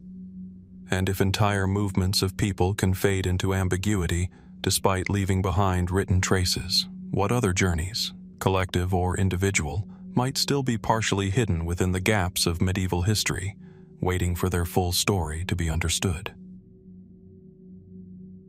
In the broader shadow of Flight 19, what continues to resonate is not only the disappearance itself, but the way it reflects the fragile nature of human certainty when removed from stable reference points. Over the open Atlantic, where horizon and water merge into a continuous field of shifting light, even experienced pilots can find their internal sense of direction quietly eroded. The incident becomes, in this sense, less about a single failure and more about the gradual collapse of confidence under conditions where every external cue is unreliable. It is a reminder that navigation is never purely mechanical. It is also deeply perceptual, dependent on the brain's ability to interpret an environment that offers no fixed anchors. Modern analyses of Flight 19 often return to the same fundamental framework: instrument error, environmental distortion, and cumulative human misjudgment. Yet what keeps the case alive in historical discussion is not resistance to explanation, but the layered nature of its progression. The radio transmissions do not describe sudden catastrophe. They describe gradual confusion. This progression matters because it mirrors how real-world disorientation unfolds, not as a single moment of collapse, but as a sequence of increasingly uncertain corrections. Each decision, taken in isolation, may have seemed reasonable, yet collectively they formed a trajectory that led further away from recovery. There is also the dimension of technological transition to consider. In 1945, aviation was advancing rapidly, but still operating within limits that are easy to underestimate from a modern perspective. Navigation systems were improving, yet still vulnerable to magnetic interference, calibration errors, and environmental distortion. Communication was reliable in many contexts, but not immune to disruption or misinterpretation. Flight 19 sits precisely at this intersection of evolving capability and persistent limitation, where human judgment still carried the weight of final decision-making in environments that offered no second chance for correction. Another aspect that continues to draw analytical attention is the psychology of group disorientation. When multiple aircraft operate in formation, shared perception can create a reinforcing loop of uncertainty. If the lead pilot expresses doubt, that doubt can propagate through the group, even if individual instruments suggest different readings. In such situations, consensus can form around incorrect assumptions, especially when external visual references are absent. This dynamic does not require any extraordinary conditions, only the absence of reliable confirmation and the presence of increasing pressure to resolve ambiguity quickly. And yet, even with these frameworks, the story retains a certain unresolved tension, not because it lacks explanation, but because it represents a boundary case in historical reconstruction. The ocean does not preserve narratives in the way archives do. It disperses evidence, alters timelines through movement, and absorbs physical traces into layers that are difficult to recover. What remains is not a complete sequence of events, but a carefully assembled approximation based on fragments of communication, environmental data, and procedural understanding. Ultimately, Flight 19 continues to endure in historical memory, not as an unsolved anomaly, but as a moment where the limits of reconstruction become visible. It stands as an example of how even well-documented systems can produce outcomes that resist full visualization after the fact. The aircraft did not vanish from knowledge. They remain recorded in detail, but they disappeared from physical confirmation in a way that leaves space between certainty and imagination. And it is within that space that the story continues to be revisited, not for mystery alone, but for what it reveals about the boundaries of understanding itself.